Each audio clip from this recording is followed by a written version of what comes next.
Well, hello guys. This is Katie with Vintage and Vinyl, and I'm back with another great video for you. Now, we are not in front of the Coke wall for a very specific reason, and that is because I have a massive friend mail unboxing.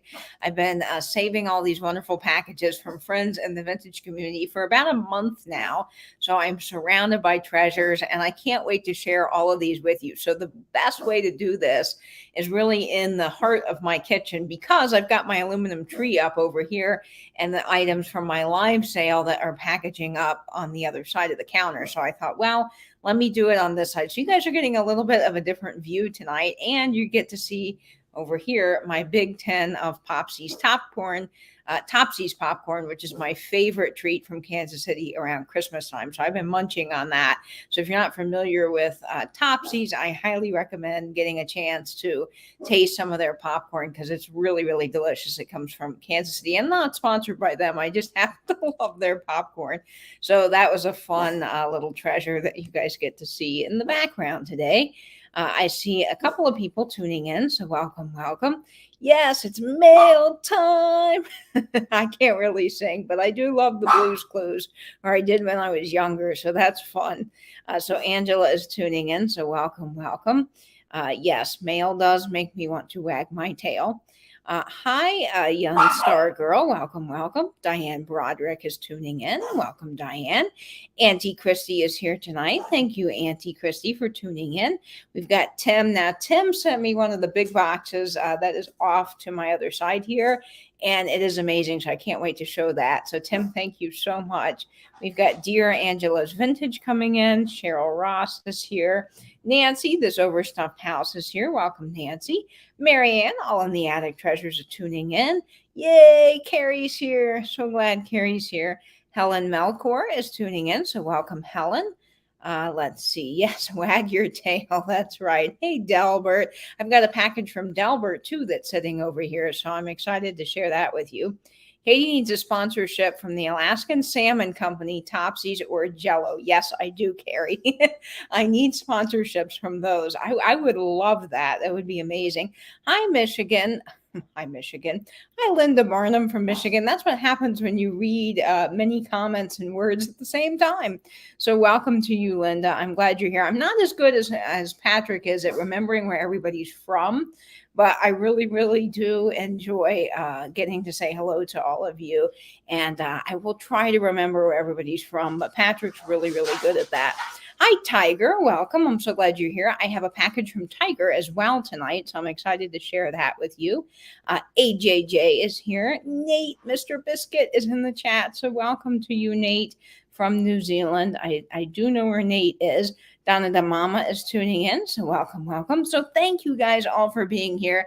And again, I just want to say I am so sorry I haven't done this sooner. I've been planning to do a big friend mail unboxing, and with the holidays and sales and everything going on, it just hasn't worked out for my schedule. So I'm glad I finally get a chance to do it now and share all these things with you. So if you've sent me something, believe you me, I really love it and appreciate it. And it is just amazing. And it's a great little after Christmas treat to be opening all of these here with you guys. Hey, Peterson, I'm so glad you're here. Love those little emergency ducks. Let's see. I saw somebody else come in, but the chat moves fast. Hey, Brenda Bratt, thanks so much for joining. Brenda Bat.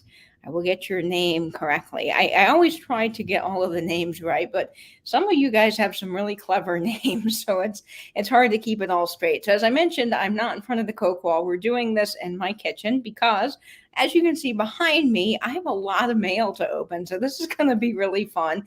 I've probably been accumulating this for about a month now, so I just feel so treasured and special that all of you guys in the life sale community and vintage community wanted to send me something, and that really means the world to me. I love getting all of your notes. I got some amazing Christmas cards that I shared over on Instagram that really did brighten my holiday season, so thank you guys so much. So let's get opening some packages here. The first package I got is a mystery box from Fatbird Finds. Now, this is one of their sales that they had. I want to say before December, because this has been a while, they had a whole bunch of mystery boxes available, and it really was one of their amazing evening sales. It was to celebrate, I think, their 4,000 subscriber mark. They had a bunch of mystery boxes because people were gifting each other mystery boxes, and it was just really cool to see. It was hard to keep track of it all in the chat that night, but it was neat that everyone's like, no, I've already won a box from Fat Bird Finds. I want to give this to somebody else, and I just think that's so cool. So this was a gift from one of their fabulous mystery sales. And look at this. They have taped mysteries, question marks on the mystery box, which I just think is so cool. So it's a really neat little fun touch when you get this box from Fat Bird Finds. And they have their own tape. Now, I got to say, that's pretty amazing. I love when resellers have their own special tape, and that just makes for the fun experience when you're opening it. So we are going to get into this box here. And this is just so cool. And I'm sorry, off the top of my head, I don't remember who gifted me this box, but I know that there's probably a note inside. So I will read that when I get into it. But it was such a sweet gift, and there were so many people gifting each other boxes that night that it was a little harder to keep track of. And of course, right off the bat, Fat Bird Finds does a great job with their packaging because they always put in some fun package toppers. So they've got a little signed Monopoly money card, which I just love. They do some amazing games and fun things on their channel. So if you're not subscribed to Fat Bird Finds, you really should be. Every Friday night, starting in the new year, they will be having Flippin' and Sippin', which is my favorite thing on YouTube throughout the week, is to tune into that because they have 5 or more items for sale. And then they play games and have a little bit of content, some bonus elephants. It's just a lot of fun. It really is the best way to wrap up the week. So I love that they sign some of the vintage cards and things that they get from the games that they play. So this is fun. So I'm really excited about those package toppers. And they included, let's see, here's a recipe for skillet cornbread.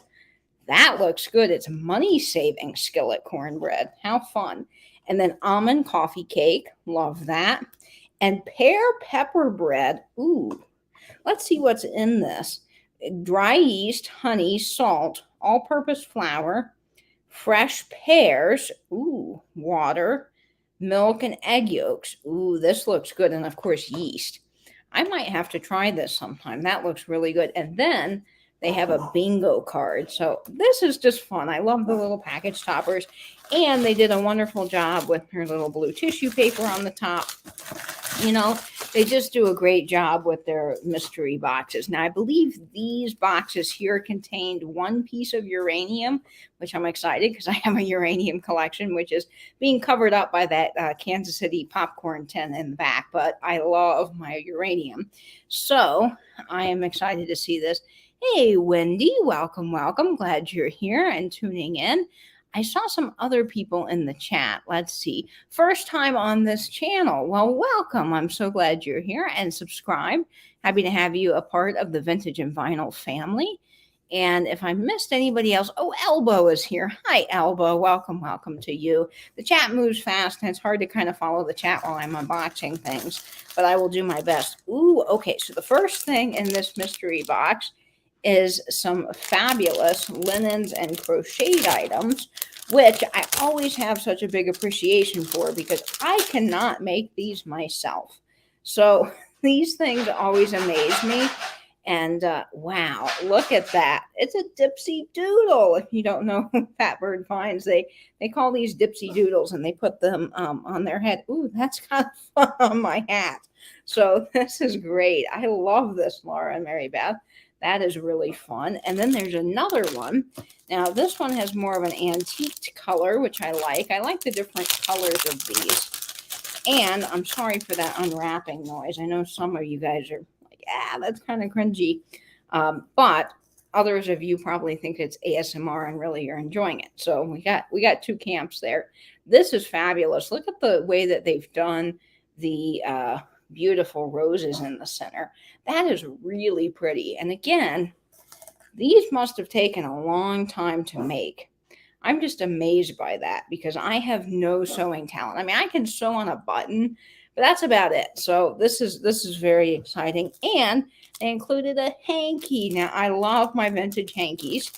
I don't know why exactly I started a small collection of these, but I did because I believe Sam at the Pink Elephant Parlor had a vintage hanky sale one night. This was the very beginning of live sales, and people, again, were gifting each other hankies, and I inadvertently started a small collection, and they're really nice to carry in your pocket, because we don't do that really anymore. But if you need like a little handkerchief to wipe something off, these are just great. So this one's really pretty. It's got flowers on it. I don't know what kind of flowers these are. I'm assuming they're roses or pansies. Well, they're not pansies. I don't know.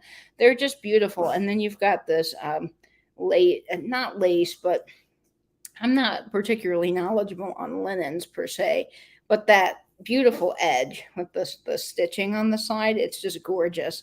So that's really, really a pretty piece, and it will go right into my handkerchief collection. And I actually use these, so yay for that. Let's see. Could crochet doilies without looking at what she was doing. Oh, that's amazing. Yes, scalloped. Thank you, Auntie Christy. Scalloped. Yeah, so you don't use Kleenex anymore. See, I'm telling you. And these vintage linens are so soft. There's just something amazing about it. Now, the next thing in this mystery box, the Commodore's Club. Now, isn't that fun? It's an old vintage stir stick. These are so fun, and a lot of people have a big collection of these barware pieces that advertise different nightclubs and bars and fun things. And I actually have one sticking out the top. I don't know if you can see it up there, of my 7-Up Bubble Girl bottle that Patrick sent me. It's green, so this is fun. I'll find something to put this in. I really like that. Ooh, and look here. This is a Jello mold. So, yep, you gotta have a box with the Jello mold, especially if it's coming to me. So this will be fun. This will allow me actually to try miniature molds, and this is something I've never tried before. I have my big mold that has the centerpiece in it, but there's a lot of recipes that say if you have a bunch of these smaller little molds or tart tins, you can actually make like mini Jello molds. This would be kind of perfect because there's less waste. When you make the big Jello molds, especially the weird ones that I've tried, like with kidney beans and mayonnaise, like they go right into the trash if I don't gift them to my neighbor, who actually really does love those because she grew up in that time period and thinks they're the cat's meow. And so if she doesn't get them, they go away because they're not good. And so this would be perfect for one of those little taste testing things where I don't want to make a big mold and waste all the food. And also, for those little tiny little service molds. I think those were probably served at like parties or bridge parties where they would have had, a big tray of things and you could kind of help yourself. I bet those are probably what those are for. But that is really fun. And hey, Christy, I'm so glad you're in the chat. Welcome, welcome. Okay, let's see what this is. Oh, this is so cute. It's a little Japan dog. He's adorable. He's a salt and pepper shaker. Or maybe he's a pig. I don't know. Do you guys think he's a pig or a dog? I kind of vote dog, but you guys let me know in the comments below. But he is just darling. Look at his eyelashes, man. She or he is just fabulous. Very stunning little piece. And there's something else inside here. There's just a treasure trove of vintage in this box. Let's see. Ooh, something miniature. Now, I'm a sucker for miniatures. Oh, it's a Wade Whimsy. Well, I think it's a Wade Whimsy. It's a tiny little rhinoceros. Now, he's not marked Wade. Oh, yes, he is. Wait a minute. He is marked Wade. Wade, England. So he's a little rhinoceros Wade Whimsy. These are fabulous. These actually came in rose tea. So they were sold with the tea as like a little giveaway. And these are great when you want to do something in your printer's trays, because I have those 2 printer's trays, antique printer's trays, hanging on the side of my TV. And I like the little cubbies, and I haven't filled them all up yet. It's kind of my equivalent of Vinny's junk jar. And I just love adding little things like this. So this is going to be perfect for that. He's a little rhinoceros. Isn't he just darling? Oh, he's fun, and he's Wade. Now, this is my first Wade Whimsy because I've never had a Wade Whimsy, so I feel very special. I've joined the Wade Club. Ooh, and I think there's another one. Oh, this is fun. This is like Christmas when it's not Christmas. Oh, yes. Okay, so what is this guy? Let's see. He is Wade England. Oh, he's a little beaver. Look at him. He's a little beaver or badger. I think he's a beaver because he's holding on to like a wood stump. Or an otter? No, I think he's a beaver. He's got a whiter tail. Now, I know badgers, I think, have a whiter tail too, but he's not badger colored. So I vote beaver. And let's see, people were saying, yeah, beaver, okay. And then we've got dogs. So people think that little guy's a dog. The salt and pepper shaker, I do too. He's dog-like. Okay, so let's see, what do we have here? There's all kinds of treasures, and of course, they do a wonderful job wrapping them up. All of the resellers pretty much in our community do a wonderful job at packaging things. Oh, now this is fun. This is a little Japan vase. Well, I'm wondering if it's a small wall pocket because it has a little hole in the back. So yeah, this is probably like a miniature wall pocket, and it's marked Japan, and it's a little Dutch boy. Well, he looks Dutch. He's got a little sparrow or dove. Look at him. Isn't he fun? Oh, this is going to be great. I don't know what I'll do with this, but I'll have something fun with that piece. And then here's some uranium. Gotta love the uranium glass. So, ooh. Now this is fun. This is a teacup. And this is Anchor Hawking in the princess pattern. Look at that. Isn't that beautiful? Now this puppy will glow. So let me get my black light. And let's see. It's always a struggle when I do friend mail. I say this every time, but where I'm going to put stuff when I open it. So let me grab my black light. It's not too far away. So we can look at this puppy glow. Now this is beautiful. I actually have a collection of these little Anchor Hawking princess teacups. They're not the ballerina cameo pattern. But isn't that beautiful? Check that guy out. Man, he really glows. Show that glow. Just fantastic. That is marvelous. So thank you so much, Fatbird Finds, and the wonderful person that purchased that for me. I'm so sorry I don't remember your name. There was so many gifting of boxes that evening that it was a little hard to keep track of, but I will find out through Fatbird Finds. I should have written it down, but it was a while ago. And I will definitely thank you in an email. Vinny, yes, I have your box. Vinny sent me an amazing box that I have to open tonight. I've not gotten a chance to. I've opened it kind of myself because I cut it open and made sure that I got some of the wrapping, off so it's not so loud on camera. But I can't wait to share that. So Vinny's here, and that is wonderful. So that is the box from Fatbird Finds, and I'm going to carefully, let's see, set this on the floor, and then I'll show some other friend mail. Now, Louie is safely in the kennel. For all of you guys that are wondering about my pug, Louie, she's safely in the kennel while I do this so she doesn't get into anything, because we don't need her to eat the head off of a girly candle again, or the real baby Jesus. If you've been following me for a while, you know about those two jokes and incidents. Okay, so let me set this down over here. I'm going to have to move a little bit, guys, because I'm short on space in my small one-bedroom apartment here. But I can't wait to open these other packages. So let's start out here with Tim from Tiafane. He sent me an amazing box, and this is just amazing. I don't know if I can show this on camera, but guys, this came all the way from Canada, and it is amazing. I kind of peeked already, but this is just amazing. So Tim sent me, first let me read the note so it makes a little sense. So he sent me this wonderful note, and I save all of your notes. And he said, "Dear Katie, I hope this box reaches you safely. Enclosed, you will find some things I bought at a local antique store that is going out of business. I bought them because they reminded me of some of your interests. Keep what you want and feel free to offer the rest at a live sale. Thank you so much for all you do for the reseller vintage community. Your channel has been a real bright spot during these challenging times. All the best to you and Louie, of course, Tim." Tim, thank you so much. I save all of your notes. They mean the world to me. They are wonderful. And Tim sent me some amazing things. You guys all send me great things. But one of the things that I have a small collection of that I probably haven't shared much on YouTube. Hey, Gina Marie, welcome. I'm so glad you're here. Is these little hat boxes. Now, what these are is they're small little boxes that you would have gotten at a hat store or a department store, and inside they have little plastic hats.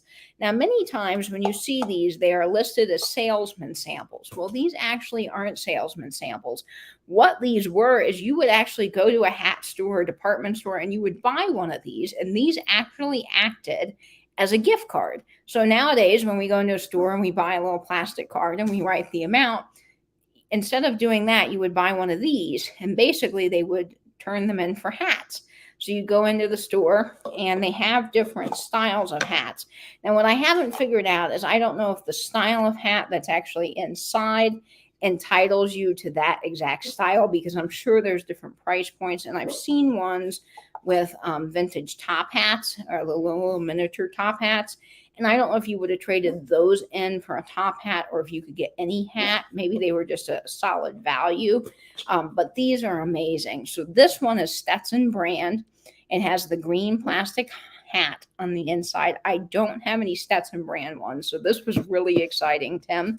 And then he also sent me this red Stetson one, which I just love. And it has a brown plastic hat on the inside. These things are just so cool. Now, for all of you resellers out there, these actually do hold some value. So when you look them up online, depending on condition and depending on what you have, these go for about $30 to $50, sometimes more. If you can find the Stetson one that has the Christmas Santa Claus, you're looking at about $120 to $150 for one of these little advertising pieces. So they do hold some value, but I am not obviously selling these. These are going straight into my collection. They are fabulous, Tim. I think he said that there was an antique store closing and they were just going to throw these away. So he went and rescued them, and they are amazing. So I love these so much. They are great, Tim. Thank you. Thank you. Now, he also sent me a few others, and this one is fabulous. This is It's the Dobbs. Now, I have a big collection of Dobbs hats. I love vintage Dobbs. I love vintage Stetson hats, too. The one I'm wearing is not vintage today, but I do have a Stetson Sovereign hat with the candy cane lining on the inside, the silk lining. And I have a couple of vintage Dobbs hats that belong to my grandfather. And then I have my great-grandfather's Chrisley's hat. So these are amazing. I've never seen one like this with the little hexagonal sides. And it's just cool. It says, It's the Dobbs. It's just such a neat little box. So, Tim, this is going in my collection as well. So thank you for that. And then he also sent me this. Now, I have never seen one of these. I thought it was going to be just like the other hat tins, because I have seen online these metal ones, but I never knew what was inside. And what this is actually a miniature hat that's also a hat brush. Now, how awesome is this?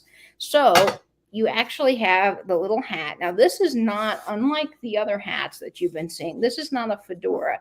This is a Hamburg hat. So it's actually got this kind of curved shape with the indent down the middle, and it's perfect for gripping. And then what you would do is a hat like this, especially a felt hat or a suede hat, you know, I don't know if these would work as well with rabbit fur or not, but you just brush it and it keeps the suede nice or the fur nice. And it kind of is a great way to clean it and just get it, you know, nice and back the way it was. So this is actually so useful, and it's something that I will use for my own hat since I don't have one yet. And great little advertising piece for Stetson. These were around, I know, from like the 40s, 50s. I don't know, into the 60s. And I don't know how early they started, but I do know for sure 40s and 50s. And these are just fantastic. So thank you so much, Tim. I'm in love. These are great. And then Tim also sent me some other amazing things. I'm having a little bit of trouble finding spots on my counter to put all of these amazing treasures. So let me move these guys over here because I don't want anything to break. And then Tim sent me some great snacks. Now, I cannot wait to try these. These are Canadian Hawkins brand cheesies, which are kind of like Cheetos here. And I have had to control myself not to eat these because I wanted to show them for the live. So, Tim, I've been holding on to these, but I can't wait to give them a try. And there is some amazing, amazing bubble wrap. So, Tim, I will be reusing this. I've actually got a sack right off to the side of me that I'm putting all of the bubble wrap in so I can reuse it for my packaging, which is great. And then I got another thing of crunchy cheesies. I can't wait to try these. These are out of Belleville, Ontario. So I've never had these, but for all of you Canadian people, I cannot wait to try those. And I got a third package of cheesies. And then Tim sent me some really cool little advertising things.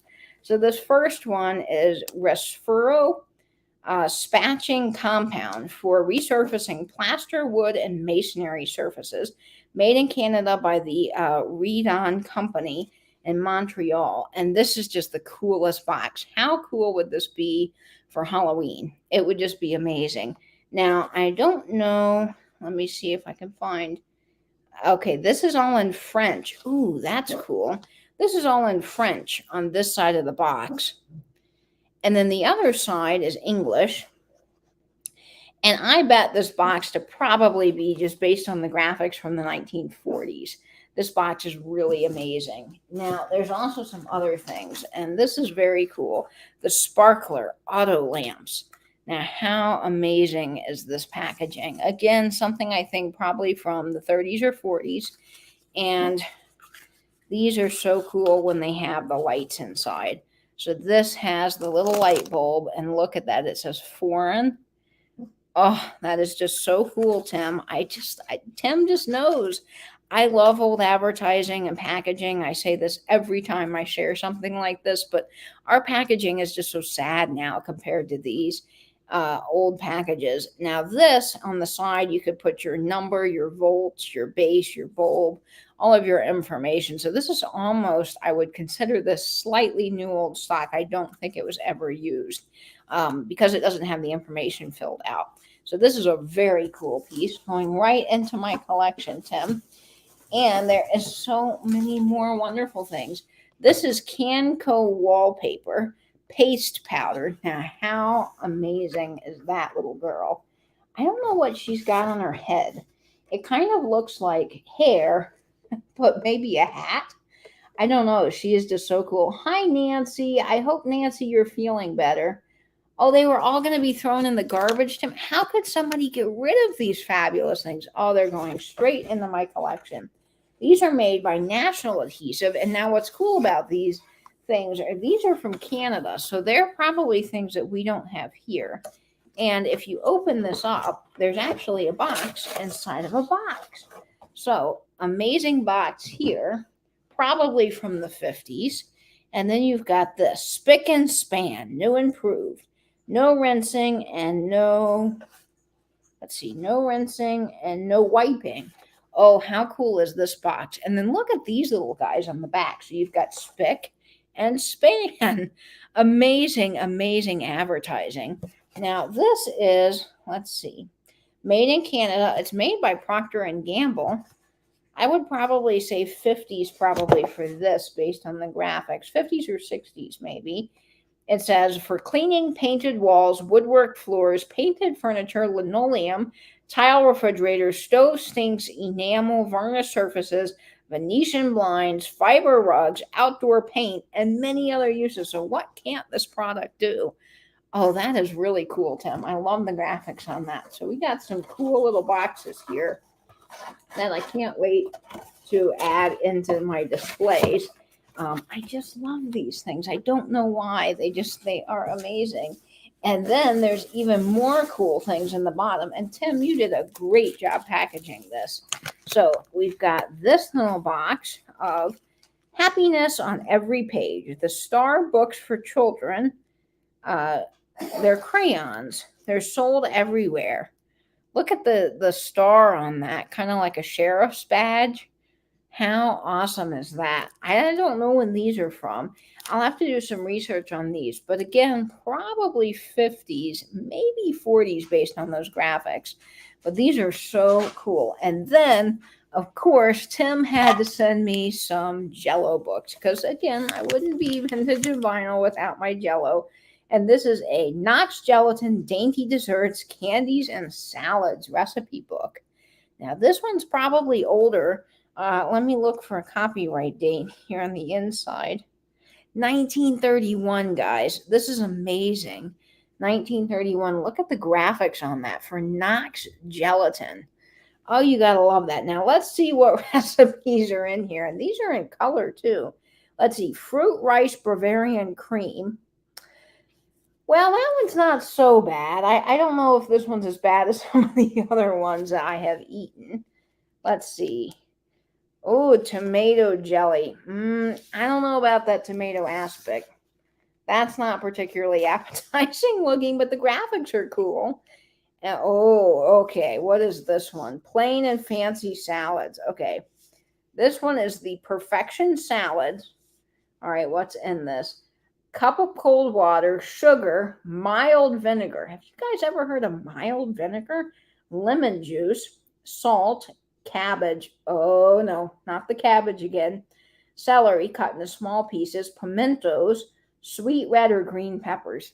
Ew, 3 of my least favorite things, peppers and cabbage. So I think I'll pass on this one, but again, that would be perfect for those little tiny Jello molds, just like the one I got. So I might try that. I might have to try that. Will Katie's Jello nightmare ever be over? Probably not, Tim. But it makes everybody laugh. So I've done my job. Let's see. This is chicken mousse. Ew. Okay, here's the chicken mousse. Let's see what's in this one. 3 eggs. Okay, let me tell you, eggs do not belong in Jello. I'm just saying that right now. I've tried them and I don't like them. I like eggs, but not in Jello. So no thank you, Sam I am. Let's see. Cup of hot chicken stock. Heavy cream. Ew. No. No. Paprika, salt. Cooked chicken. Yeah, that one might be the next one that I do, but yikes, man. What is the lesser of 2 evils? That one probably. But look at the graphics on the inside of these. Just very cool. So, Tim, I love this. Thank you so much. And then this is Come and Ride. Gates, let's see, by Gates, Huber, Paredon, Salisbury. And look at the little boy in the striped shirt. How amazing is that? And look, there's a little Scotty dog. Or maybe that's a terrier. I think he's a terrier. Maybe not a Scotty. So I don't think we've got follow there. All right, let's see. Author is Gates and Miriam. Copyright 1945. Look. Oh, that's just amazing. Okay. Look at the graphics in this. All right, here's a little story time. Oh, look at the old medicines in the prescription in the general store with the pharmacy. Oh, that is so cool, Tim. So it says the first start of the book, and there's even more. So let's see. Are they at the? They're at the vat, I think. Or some sort of eatery. I don't know what they're doing here. Maybe the shed, because there's tools and they're giving the dog a bath. And then it says, ride, ride, ride. And Jim and Judy. So we've got our 2 main characters, Jim and Judy. Jim rides, Judy rides. So this is an early, probably, reader. Tags and Jim rides. So the dog is now named Tag. So we figured that out. Come on, Tag, said Judy. Come and ride. Ride, Tag, said Judy. Ride and ride and ride. Now look at that that is wild. It's kind of like a scooter skateboard thing. Mother, look, Mother, said Judy. Tag rides. Look at Tags. And the book goes on. And let's see. The ride to the farm. Come, Father, said Judy. We like to ride. We like to ride, said Jim. We like to ride to the farm. Father laughed and laughed. Here we go, said Father. Here we go to the farm. Here we go, said Jim. We like to go to the farm. Oh, that's fun. And look at the old truck. So I love this, Tim. We'll have to have a story time with this on my channel sometime. Oh, this is a book on cabbie culture. I used to have 2 guinea pigs. Well, I've had a total of 4 now. And this is amazing. So this is a book on guinea pigs. Let's see when this was published. Okay, so this does not have... Oh, this is from 1920, Tim. Oh my gosh, how amazing is this? Oh, look at this guy. Now, he is a white Abyssinian guinea pig, which nowadays we would just call a teddy bear guinea pig. Teddy bears are those ones that look kind of like a teddy bear, like furry and fluffy. They're not quite long-haired guinea pigs. Long-haired guinea pigs are different. Now this one, okay, they say this is a red English guinea pig. There's different versions of these. There's American short hair. I had 2 Peruvian short hairs, very similar to this guy right here. And then let's see. Okay, now these are long-haired guinea pigs. Now these guys require a lot of care. And there's Louie barking in the background because you have to brush them and trim them, and they're a lot of work, but they're wonderful. Guinea pigs are wonderful. So let's see. A winter view of New England cavalry. So they've got a really nice setup because all of the guinea pigs can roam outside. This is very, very cool, Tim. Now let's see. They've got caring for wounds, well, there's a whole section on diseases. We won't be too dark on that. Let's see. Happy family. So yeah, these are the closest to the guinea pigs most of us see today. Now there are short-haired guinea pigs, but there's also guinea pigs that are completely shaven. They're basically naked guinea pigs, and they kind of look like moles. They only have hair on their nose. So if you look for hairless guinea pigs, you'll find them. Oh, and here's wintering hutches. So these are some great ways to keep guinea pigs. Probably not in such a small cage like that, but these bigger drawers would probably be really good for them. If I had room, I would have had a CNC cage, which basically you can build a big open room basically for your guinea pigs. But this is so cool, Tim. I love this. This is amazing. I can't wait to read this more in depth and learn about guinea pigs from 1920. That's just so cool. And now there's other things at the bottom. Oh my gosh, this is just an amazing box. Now check out this advertising. So this is a whole bag of vintage advertising. Tim, you know me too well. Antiseptic salve from Railway. Look at this. Now this is from Winnipeg. And I don't know when they started doing their zip codes, but this does not have a zip code. So I don't know the dates on these necessarily. But man, check this out. Medicated Ointment. Oh my gosh, look at the graphics on that. And I don't know, these almost look like little bulbs of garlic, but I don't think that's right. But man, isn't that a cool tin? I love that blue. And then we have this tin, which is, let's see what this is. Ooh, this is Plumber's cement. Ooh, I like this. Now, this is from Philadelphia, so I think that's funny that this made it all the way to Canada.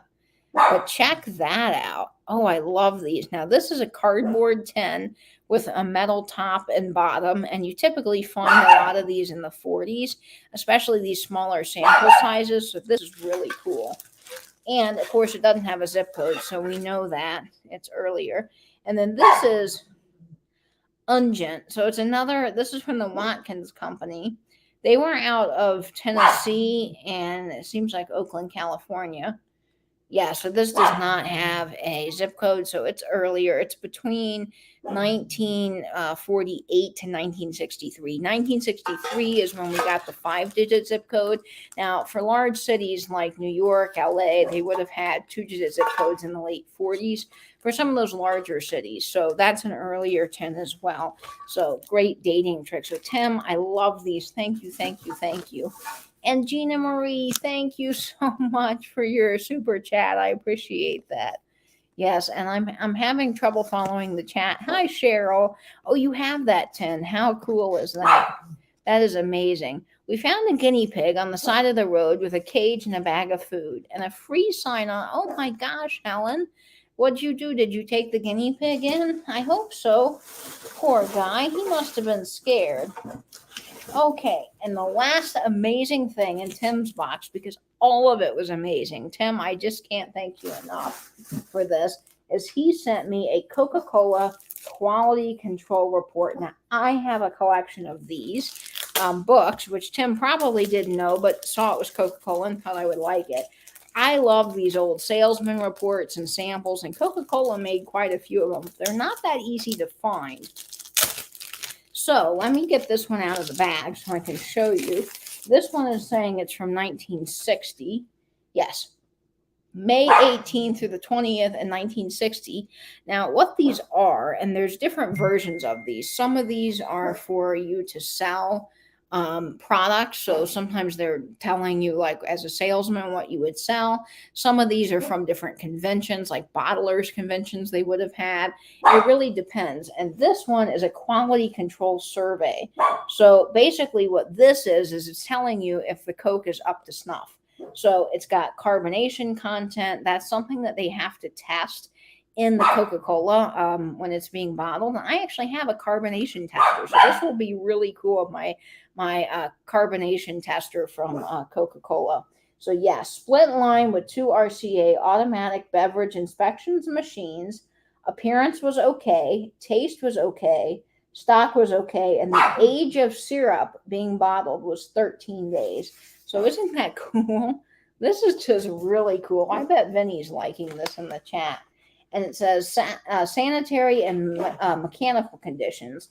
It says fair. Due to the item listed below, the sanitary and mechanical conditions of this plant are fair. Ooh, that doesn't seem good. Let's see. Heavy mold-like growth on the sniff blocks and sealing rubbers of the filler.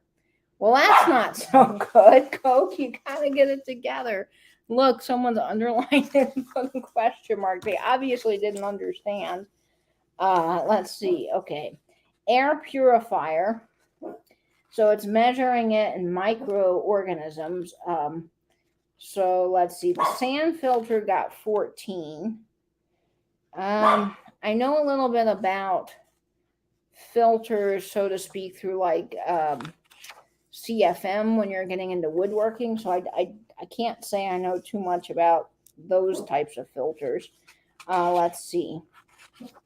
The pre-rinse jets for the bottling washing was okay. The detergent jets were okay. So this is fabulous. This is a great little report. So Tim, I can't wait to go through that. Yeah, Louis is having a day here. So let's see. So Louis is having a day, and she just wants out of her kennel, and she wants to enjoy all of this cool vintage. So Tim, thank you so much. I'm going to carefully put all this in the box, and I can't wait to go through this more because this is amazing. It's going to fit in my collection so beautifully. And then all of these hat boxes, I can't wait to display them. Night carry. Yes, amazing, amazing items. I know what people can find. Yeah, yikes, Tim, for the mold thing. I'm not so sure about that. Oh, thank you, Myra. Myra, buying space is in the chat. I'm so glad you're here. This is a beautiful brooch that I just found recently, actually. And I looked up the name last night because I had it on last night too, but it's beautiful. It's all, what's the term I'm looking for?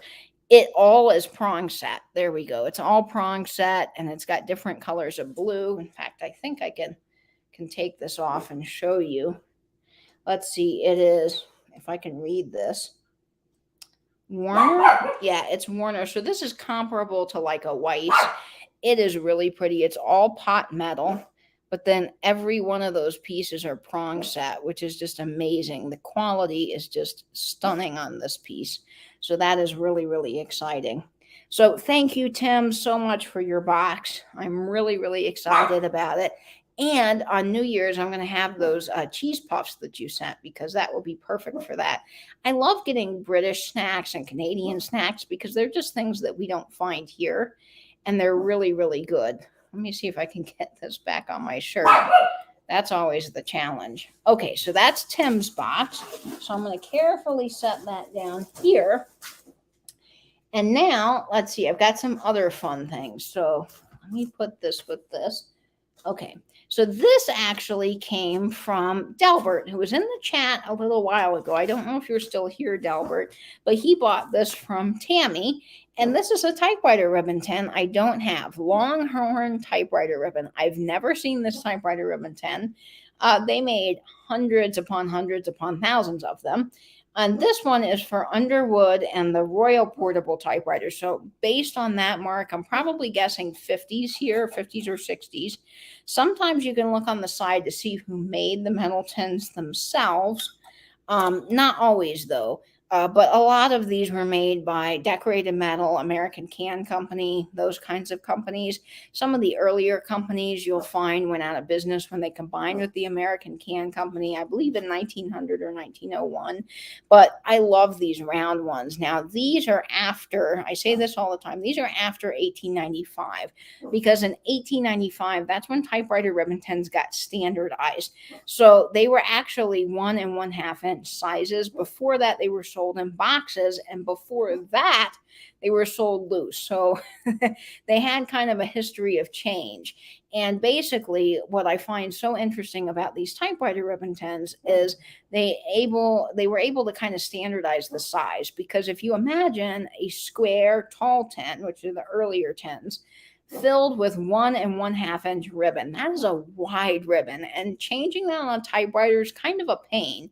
And so it was the Underwood company that decided that they would create a typewriter and standardize the ribbon size. Now, they did that to get back at Remington, because they were working previously with Remington to make their ribbons. And Remington said, you know what, we're just going to do all of our ribbons in-house. And basically they cut ties with everybody else. And that made Underwood mad, because, well, Underwood, primarily, that was their business, making typewriter ribbons for Remington. So Underwood decided, you know what, in 1895, we are going to make our own typewriter.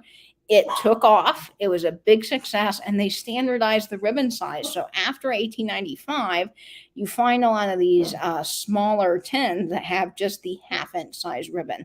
So this is pretty amazing, Delbert. I love it. I don't have it, and I'm so excited to add it to my wonderful collection. So welcome, Delbert. And again, thank you so much for this. Let's see. Hi, Catherine Fowle. Yes, Happy New Year to everyone, even though it's a little bit early. So Delbert, I love this. Thank you. Thank you so much. Now, the next item I have that's over here, this is so sweet. It came from, let me get the card out here. This came from Beth, and it says, here's the card, a wonderful little vintage inspired Santa Claus. It says, Katie, I just couldn't resist sending you this. Perhaps a new collection. Then she says, wishing you a very happy season filled with joy, love, and laughter. Thank you for always being so sweet. Merry Christmas and Happy New Year. In his name, Beth. So Beth sent me this, and I just think the cards are amazing that you guys send me. So I love that. And then everybody takes such good care at wrapping everything up. So Beth wrapped this up beautifully. I've already kind of slit into it here, so it would be a little bit easier for me to get to. But this is a book that I actually don't have, which is surprising because I have a lot of Jello books. But oh, the joys of Jello. So here is a Jello book. Now look at that. I don't know what that is. It's like the radish salad. Yikes. I don't know, but that looks awful. Now this one, these just crack me up every time. Summer salad. There's different versions of these in the different Jello books, but that looked really unappetizing, especially those cauliflower floating around in the green Jello and the radishes. I don't know, and I don't think that I would ever be able to get my Jello to look that pretty. But anyway, the joys of Jello. This book, there's different publication dates of these. I don't know when this one was published, but I would guess probably 60s.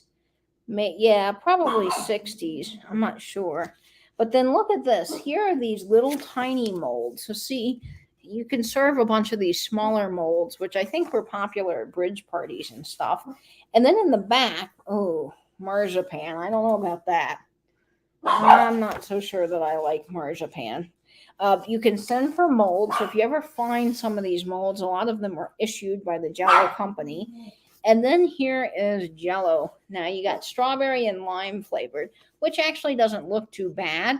But there's ones that are actually vegetable flavored, like the celery ones are really, really gross. I don't know why anybody would want that. Ooh, I just saw something go by. What is this? Barbecue cubes, tossed salad greens, shrimp, and grapefruit. Ew, I don't know. That one is yucky. Oh no, it's got lemon, orange, and pineapple gelatin. Yikes, tomato sauce, vinegar, pepper, Worcestershire sauce, mayonnaise. Oh no. Mayonnaise, cottage cheese, cream cheese, celery, olives, vegetables, shrimp, crab meat, and tuna.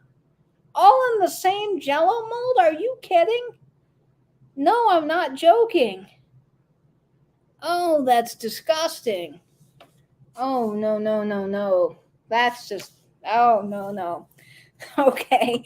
But Beth, I love this, and we will have to try that recipe at some point. I think I'm trying to kill myself here, but, okay. Jello. So thank you so much, Beth. That just seems really, really awful. You had some Tupperware Jello molds that are 30 years old. Oh, that's very cool, Myra. Yeah, they look disgusting. I'm not sure I will try that. That one's a little bad. And speaking of Jello, Margaret Albers sent me this, and I've carefully shuffled this around my kitchen for a while now. So, Margaret, I'm finally getting a chance to show this. Margaret has made me, or found, I don't know if she made or found, but a tiny little Jello mold. She just included this in a little envelope, and it is so cute. So what I'm going to do, Margaret, is I'm actually going to put a little magnet on the back of this and stick this to my refrigerator because I just think that is the coolest little thing. It is a tiny little plate of Jello with cucumber and carrots. And Margaret said that I needed to have the Jello. So Margaret, thank you. I love the little tiny Jello. He is great. Now, the next couple of items, I'm trying to get everything organized over here. Okay, the next couple of items came from Patrick over at Trusty Huckster Mercantile. Now, Patrick sent me a few things for Christmas, and this was just such a wonderful little gift. The first thing he sent me is this Ajax mainsprings tin. Now, this is an early watchmaker's tin for mainsprings which go in watches. So if you don't know what a mainspring is, they go in pocket watches and automatic watches, but it's basically the spring. I don't have my automatic watch on to show you, but the spring inside of a watch in those automatic watches, and it's wound up. And so basically when you wear the watch, or for pocket watches, you would have to wind it, but there's a rotor, a weighted rotor in the back, and that moves back and forth. And as you're moving it, it winds that mainspring up. And then the power releases from the mainspring to the balance wheel, which is the little piece at the top that kind of moves back and forth really fast. And it releases power to actually make the watch work. So that's what a mainspring is. Of course, this is just a fabulous example of an early tin. I've never seen one of these smaller square tins like this with the little indent inside. I do have a collection of these, so this was just perfect. And something I don't have, I have the little tiny miniature sample watchmaker's tin, so this is a great addition to my collection. And Patrick knows me really well, and he just knows that I love all things rusty, crusty, industrial, and anything tool related. So he sent me this amazing ruler. Now, I was talking with Patrick. I don't know exactly what this is. It could be a salesman sample for rulers, or this could have been something that was on somebody's desk because it has a groove here. So I don't know what you would have put in the groove. But notice this ruler goes to 6 inches. But it says feet on the ruler. So I don't think that this is actually 6 feet. Obviously, it's not. So I would assume that maybe this is a salesman sample. Now, this is for Warner Tools. They're manufactured in Chicago, and I love the little label. I mean, that is everything on this piece. It's got the brass top and the brass bottom. So I need to do a little bit more research. I'm going to reach out to Old Tape 61. He does amazing, amazing display at his vintage booth of all things rusty, crusty, and tool related. He's very knowledgeable, as well as Prior Artifacts. If you're not following Old Tape 61, Prior Artifacts, there's a couple of other tool accounts I follow. They're great. They're really, really knowledgeable on this kind of thing. And Prior Artifacts also collects Coca-Cola stuff. So he's just got some great advertising. So this is really cool, Patrick, and I'm excited to have that in my collection. And then, just like Tim, Patrick also sent me a little hat box. And this is great. This is Knox Hats, and I don't have one of these Knox boxes. Now, Knox made some really high-quality hats back in the day, and I am just so thrilled to have this. This is one of the first ones I have. Really, I think the only one with the little buckle at the top. Now, you do see these quite a bit for Dobbs, and you'll see them for Stetson. The Knox ones you don't see as often as the other ones. I don't know why that is. I'm sure these got thrown away, or because they're cardboard boxes, maybe they were damaged. But like I said earlier, these were basically gift cards. So you would buy one of these and then gift them to a person, and they would bring this back into the store, the hat shop, to get a hat. So these are really cool, and they actually have hats inside. So let me undo the buckle as Louie barks, because Louie wants out. But see, if I let Louie out right now, she'll eat all of the things all over the floor, and that would not be good. So there's actually two hats inside of here. This is the one that I think came with this. This is more of like a cowboy Panama hat style. It's got the pinched front, and then you have this guy, which is actually not a fedora. This is more of a Hamburg hat. You can see by its shape on the top. And so this probably didn't come in it, but it could have. It could have. Knox probably made more of these style of hats than I would say this hat. So it's possible that this one maybe is Stetson and this hat is Knox. I don't know. I've seen different versions of these, and I'm sure that they get kind of mixed up, as they've been around for a while. So I don't know which one is original per se. But I just think this box is so cool. Knox is out of New York, and they make some great hats. So if you ever see a vintage Knox hat, it's really worth picking up, because they do pretty well depending on the condition and quality online. And I have one really nice Knox hat with a silk liner, and it's just amazing. So this is a great thing from Patrick, and I can't wait to add it to my collection. So Patrick, thank you so much for these treasures. I'm trying to get the little hat box clip back on to the top so that it doesn't come loose. But these things are just so cool. A style, Dick Tracy wore Hamburgs, I believe, and then he probably also wore fedoras too. I have a Dick Tracy box, but Hamburgs are not like this. This is more of a pinch front fedora with the raw edge and then the flip down brim. So this is more probably Dick Tracy style, but I'm sure he did wear Hamburgs too.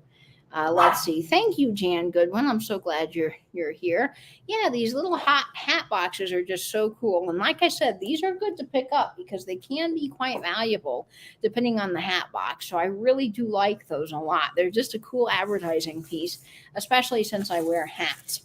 Now, this next piece came from Vintage Bulldog, and I don't know who sent this to me. Now, obviously, it came from Marcy, the Vintage Bulldog. If you're not following her over on Instagram, she's got some great things for sale, as does Patrick. So if you're not following Patrick, I'd be surprised, but he's part of the triptych, so make sure you follow him as well.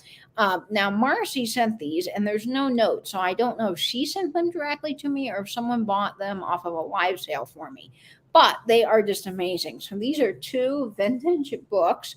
These are the saucy books that I've been reading. So this first one is Colette's Claudine in Paris, part woman, part child, ruthless and sensual as a young cat, shocking and delightful. So I cannot wait to read these. These are going to be fun.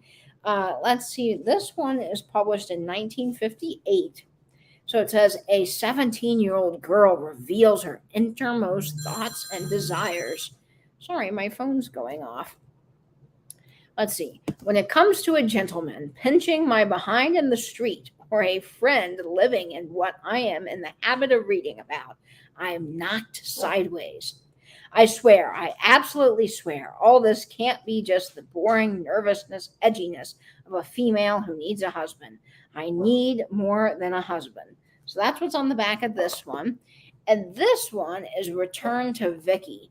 Now, I was talking with Bob, Doo-Wop Bob, who's in the chats a lot, and he collects these, and he was mentioning to me, this is a gold medal book. He was mentioning to me that this book would probably be really good for my next read. So I've been working with him to pick a next book. Now, this came out in 1959. And gold medal books are really, really fabulous. I love gold medal books primarily because gold medal kind of set the industry standard in books. They were the first really mass-produced paperback books. Fawcett Publications did gold medal books, and Fawcett also invented the round spinning racks that magazines would be in. He invented that as well. But you think during the war they had a lot of hardcover books, which were very expensive. They did have paperback books for soldiers, so they had the pocket books. But then after the war, people were not able to buy many books, and even during the war, really, those hardcover books were just expensive. So he was able to mass produce a lot of these paperback books at a really reasonable price, and it gave people the accessibility to read more. And so he really changed the publishing industry too, because of the way that he actually contracted with publishers, and that you can just read a whole lot on Fawcett Publications and gold medal books. Really, really amazing. So this book is fabulous. I can't wait to read it. And let's see what the back says. One who lived in a split-level ranch. House was married to the boss's daughter. He drank a little, but not too much. He played a little, but not too much. He loved a little, but not too much. One had masterminded some of the greatest heists in the history of gangdom. Smooth, debonair, and deadly, he lived life to the hilt without a care in the world.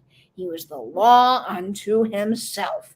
But time was running short, and Frank knew he would have to make a choice between security and danger, between his wife and Vicky. Ooh, this sounds fun. So both of these are going to be really, really fabulous. So thank you, Marcy, or to Marcy and whoever sent these. These are going to be great. I cannot wait to read those. So fabulous. All right, let's see what's in the chat. Yes, careful what you wish for, Claudine. I agree.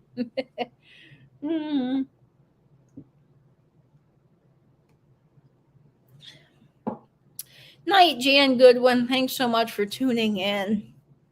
Yes, I think that one's going to be fun, Jennifer. So we'll probably pick that one as my next book. I know a lot of you guys have sent me books, but I have to make sure that I'm cleared with the copyright before I can read them on YouTube. So I've got to figure that out. I'm still researching that.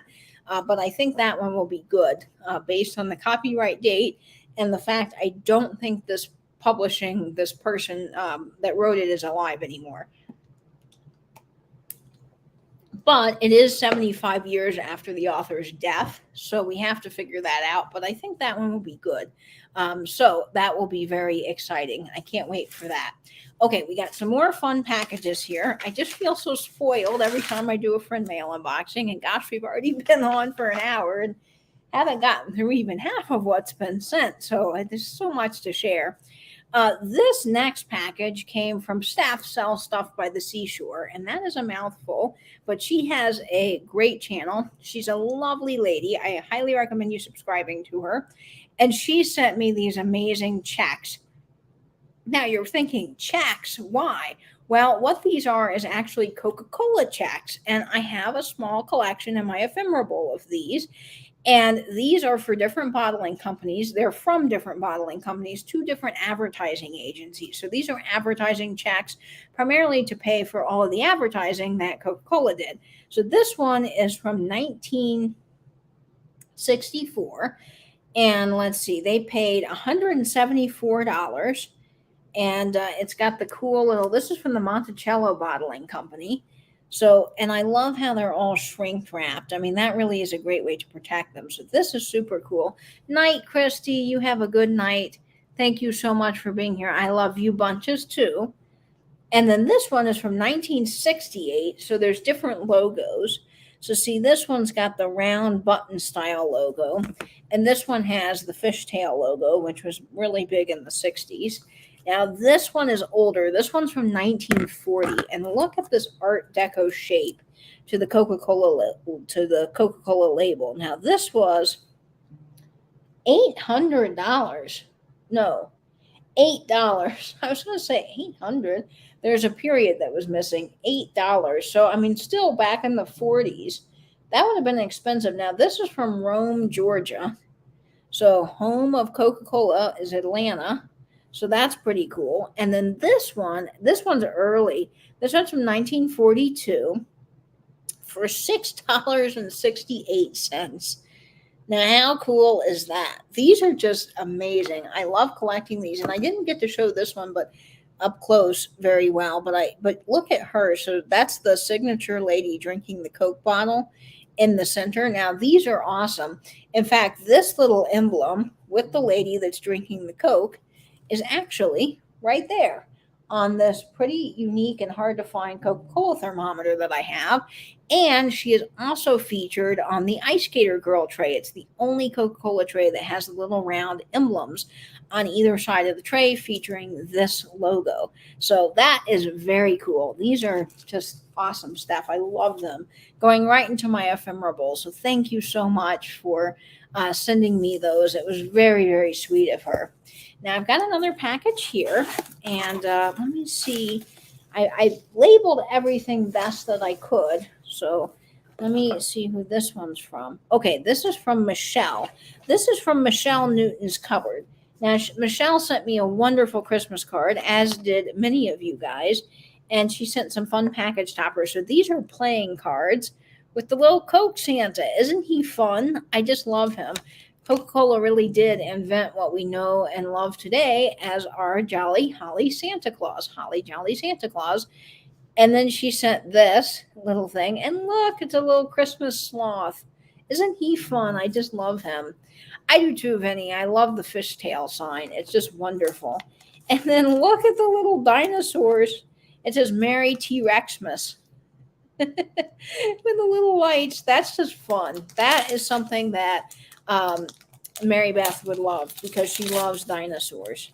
So let's see what's in this box here. Ooh, antique alloy miniature pencil sharpener. Okay, now this is funny because Kelly Michelle was just showing one of these as a salt and pepper shaker, and Vinny sent me the salt and pepper shaker versions of those. And this one is a pencil sharpener. How funny is that? I did not know that they made many of these little miniature gramophones in a variety of things. So let's see. Yeah, it's a little gramophone pencil sharpener. Well, isn't he fun? Let's see. Oh, and to sharpen it, of course, how clever. You put the pencil in, and then you turn the little side like you would to listen to a record on an old gramophone. And it actually moves. Ooh, there's a little piece here that just came loose. Let me grab that and put that back in there. And look, the little needle, the record needle, and the horn move. Can you guys see that? So let's see. Can you guys see that moving there? Isn't that awesome? Oh, that's really cool. I've never seen one of these. So thank you, Michelle. What a fun little thing. That will go in my record cabinet with all of my fun little record things. Let's see. My grandson got a small button Coke sign that was made in 1990. He has it up in his room. Oh, how cool, Diane. Yeah, they made a lot of reproductions of those buttons, but the buttons are becoming harder and harder to find simply because Cracker Barrel bought them all. The guy that I know here through my local antique mall, he actually was in charge of buying all of the buttons for Cracker Barrel. And when you go into a Cracker Barrel store, I know I've said this before, but they actually have real antiques on the wall. None of their stuff is reproduction or fake, and they wanted a real Coca-Cola buttons for all of their stores. So they've been buying them a lot.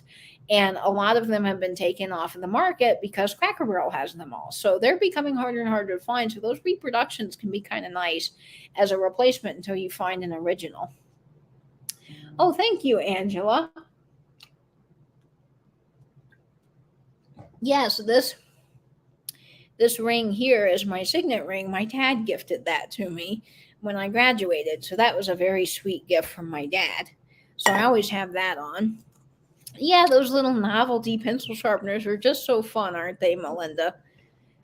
Okay, so now this next gift came from a very sweet viewer and subscriber, Melinda Carroll, and she bought this off of Gina. So this came from Gina's sale, and it was so sweet. Gina wrote such a nice little note here in this card, and this was a wonderful gift from Melinda Carroll. This is a beautiful Northwood piece of glass, just absolutely stunning. Antique piece of carnival glass, Northwood made. And I don't know exactly the pattern, but look at the ruffled edges on this. Isn't this gorgeous? And of course, you've got the carnival color. Now, if you hold this up to the light, you can always tell what color the carnival glass truly is if it's true carnival glass. This is actually purple carnival glass. So in the bottom, it is purple. So if you hold it up to the light, you can see what its base color is. And this is just stunning. Look at the leaves. I don't know if you guys can see. Yeah, you can kind of see the purpley color through there. So this is just a gorgeous, gorgeous, gorgeous piece. Stunning, stunning, stunning. So thank you, Melinda. That is going to be wonderful. I can't wait to add that to my glass collection, which many of the things that I collect is just amazing. So thank you, Melinda. That is a wonderful little treasure.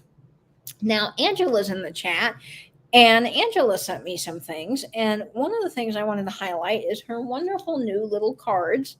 She designed these, and I just think they're so cute. Dear Angela's Vintage.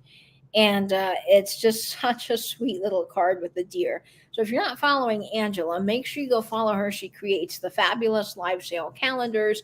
She's just amazing. And she sent me all of these fun little stickers. So we both love the show Schitt's Creek. And this has the famous, ooh, David. I can't do the voice very well, but that famous sweater. And then she sent me these fun little stickers, which are like mini reproduction advertisements. This one's for Coca-Cola. Keeping fit to concentrate with Coca-Cola. This one is for Victor Records with the little Nipper dog. How fabulous is that? And then this one is Columbia Records. So I just love these. These are going to go on my computer, Angela. So I'm going to have fun with those. And I just think these are fabulous. Now, she also sent me this box, which I was supposed to open a while ago. Let's see if this is the right box. Nope, that's another box. Angela? Okay, hang on one moment, folks. Let's see. Angela's box is over here, right here. I knew I had some order to my stacks, so I wasn't too far off. Yeah, I will need a bigger apartment now. That's true. So Angela sent me this. Now this came in a separate box, but this is from Gina and Kat's sale, and this is so cool. This is the evolution of Coca-Cola bottles. So I have never seen anything like this. I'm sure this was sold at the Coca-Cola store, but it's just a little snapshot in time that I think is awesome. So it features the earliest bottle. So the earliest bottle from 1898, this is known as the Hutchinson Bottle. Now, the Hutchinson Bottle, these are pretty rare if you find an original one, and they can go for hundreds of dollars. I'm still looking for one of those. And then you have the famous Coca-Cola bottle with a straight side. This is the straight sided bottle with the paper diamond label. Now, these labels are all paper, and they're really, really amazing if you can find an original label or an original bottle with the paper label. They're quite rare. Those are around 1900 or so. And then we finally get the wonderful 1915 bottle, which is basically the Hobble skirt bottle. Now, the Hobble skirt bottle was really a prototype for the bottle that we all know and love today, which is our contour bottle here. So This is an earlier bottle. It is a prototype. There's only 2 of these Hobble skirt bottles to exist, I believe. They're fatter at the top, and I want to say that one of the sample prototype bottles sold, I don't know when this was, but it was like for $1 million or something. Coca-Cola has one, and then there was another one that sold. So anyway, it went for big bucks. And then this is our famous bottle that we all know. These last couple of bottles are all the ones we know today. This is going to be your earliest of these bottles going. Hard to show on StreamYard here, but this one will be your earliest. It's got the embossing. And then you have these, which came later. So these are really, really cool, Angela. And they got little like miniature Coke inside. How fun is that? And it's got all of your information on the back. So this was a real fun treasure from Angela, and will be a great little reminder of all of the different bottle shapes, which is just fabulous. So yeah, that is very neat. I agree, Leanne. It's just fun. Yeah, Angela sends me a lot of packages. So this one came earlier. This was the Christmas box. So Angela said she had some treasures for us that she wanted to send kind of pre-Christmas, like our little stocking. So Angela made up these little stockings, which I just think are so cool. And she sequined my name on it. So they're like mini stockings. Isn't that darling? And I just think they're so cool. And then she put some fun little stickers inside. Here's a little pug. Isn't that cute, little pug? And I just love the K. So that is really fun. And then she sent me some Kedem tea biscuits. These are chocolate. Ooh, that's going to be really yummy with my coffee or tea, Angela. And then she sent me, guys, I love these. They're amazing. Capio coffee candy. If you have never had these are to die for. Angela, you can put in the chat where you got these from. I think they're like a specialty grocery store, like an international grocery store. But, oh, my heart. You've got me, Angela. These are amazing. And then she sent me some, cappuccino ones. Ooh, these are going to be good. I cannot wait to open those. Ooh. Angela, you know I love my snacks. So that's amazing. And then she included this fun little package topper. I'm laughing because I don't know. Okay. I see what this is. I was like, I'm wondering what this is. I know it's a package topper, but you write your name on it. Oh, that's very fun, Angela. I just love little package toppers and things. So fantastic. I wish I liked coffee. The smell is divine, but the taste is blah. You know, Vinny, it's just something you got to get used to. But I love, love, love coffee. And yeah, okay. Leanne knows about the candies. She gets them at Trader Joe's. And then Kate, Releve Vintage, also loves coffee candy. So that's fantastic. So Angela, I love this box. It's called Golden Market, a Chinese grocery. So it's a Chinese grocery store. Oh, fantastic. Well, thank you, Angela. These are going to go right into my candy jar that's sitting behind me, behind the Topsy's popcorn tin. So yay. I can't wait. Those are going to be really good. Okay, now let me see what else is over here that I have not shown. Oh, this is also, I knew I had piles all together. Angela also sent me this amazing photograph, and I wanted to share that because I just thought it was so cool. She printed it out on photo paper for me, so that will be a wonderful little thing to add to my fridge. And then this is from Gabby. Now, Gabby sent me a couple of things. I want to make sure I don't get all this separated. Let's see. Okay. Let's do that. All right, so Gabby sent me a couple of things. Now, Gabby was so sweet. Gabby actually sent me this amazing card, and she drew on it. And look at this. She put Katie, no Jello, and then drew a record player. Now, what talent is that? Because I don't have any drawing talent. If you follow my Pictionary, I'm terrible. And look, it says beep boop on the back. That's so cute.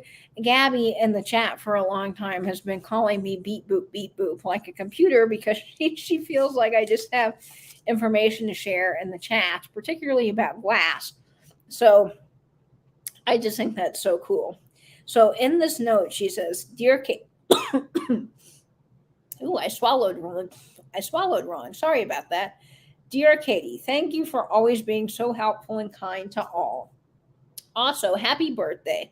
We are 3 days apart and many light years. Keep bebopping and keep beep booping." Beep boop beep boop. Love, Gabby. Oh my gosh, Gabby, that is so sweet. That's just a wonderful note that I will treasure. Again, I save all of your notes. Oh, Bailey's in your coffee would be really, really good. Yeah, I have a sweet tooth too, Vinny. And anything bitter just doesn't do for me. Now, Vinny, do you like chocolate covered coffee beans? Because I do too. Oh, you're asking about the candies. Yes, they're called coffee candies. And I'll show you the brand again. They're called Copco coffee candies. And they're amazing. So I highly recommend those. So this is from Gabby. That's that sweet note. And she sent me a big, big box. So I'm just going to be able to share some of it with you. She says, "Happy birthday, Katie. 2 tiny smalls for your tiny collection of tins, Gabby." And then she labeled everything, which was so sweet. So this is like a box inside of a box, which is always great because I can reuse these boxes. And she included some fun little miniatures. So the first thing she included is in this old jewelry pouch, and I love these. They are fabulous. I use these for my brooches, so this will go right to use. And this is a little tiny container. Let me show this to you because it's just so cool. It is miniature, and it is from the marvelous. Let's see. Marvelous Richard Distributors. And anyway, it's a little miniature powder or rouge tin, I think. Isn't that so cool? And it has little lines on it. It's just miniature. And this is perfect for my little collection of tins that are in my printer's tray. I love this. And I'm trying to figure out, oh, look at the little lady, a little Art Deco lady on the front. Isn't she fun? Now, let me figure out what this says on the back so I can read it. I had figured it out once before. I got to reach in here and get my cheaters. So I know this is going to look crazy, glasses on glasses, but I will say, if you're a reseller or do anything with vintage, get a pair of magnifiers because they'll really help you figure out what little stuff says. Okay, Marvelous Richard. Oh, yeah. Marvelous Richard Hunt Company, distributed New York, Paris, made in USA. So, yeah, that is fabulous, Gabby. I love that. And then she also sent an old knife to me. Now, this is funny when I opened this because it reminded me so much of my dad. My dad has a buck knife similar to this, although I don't think this is officially a buck knife, but it's got that same cool red texture on the outside, reddish brown handle. And my dad had this buck knife. In fact, he still has it in his kitchen drawer. And every Christmas, he would pull it out, and that's what we would open our Christmas presents with, especially if he had bought something online and it was in a box and there was a lot of tape. So we would get out that buck knife every Christmas. So this is just such a sweet gift because it reminds me of Dad. And I love this, Gabby. This is just amazing. So these will go in my printer's trays. And then Gabby also found something for me on eBay. If I was not spoiled enough, she bought this on eBay for me. And this is just so cool. Let me make sure that's everything. Yeah. This is a Capitol Records postcard. Now, I have never seen one of these. I do actually have a Capitol Records inner sleeve that came with an old record, and I had it framed up. So this is going to go right next to it on the wall. It's the Capitol Tower, of course, in Hollywood, California. The photo was taken by Frank J. Thomas, located on Vine Street near the famous corner of Hollywood and Vine. This unusual 13-story round building, the home of Capitol Records, is Hollywood's newest attraction. So I wonder when this postcard is from. Because, this has got to be the early days of Capitol. So that is just so cool. I love the Capitol building because obviously it's shaped like records. So this is just amazing. So Gabby, thank you so much. Now Gabby sent me some other things I'm going to share in just a minute. I just got to reset my little space over here. Gabby just spoils me, as do all of you guys. So Gabby sent me a bunch of glass, and this glass is one of the pieces she sent. The other pieces I've got in my grandfather's bookcase, but this is a beautiful piece of pink glass. It is a very large compote. I don't think I've seen a compote this large. I don't have a tape measure right by, but it is probably a good 8 inches tall. It looks like a giant martini glass, and it's pink depression glass. It's gorgeous. Let's see, you got to do the glow test, even though most pink glass doesn't fluoresce, but no, this does not glow. But it is amazing. It is just such a cool piece of glass. Absolutely stunning. I'm not sure who made this piece, but she did send me a green Fostoria first generation coin candy dish or wedding dish. So I was very excited about that, as well as some amazing other things. So thank you so much, Gabby. These are treasures for sure. So thank you. 1956 Capitol Record was when the Capitol Record building was finished. Thanks, Nettie. Oh, that's probably when that postcard then is from. That's fantastic.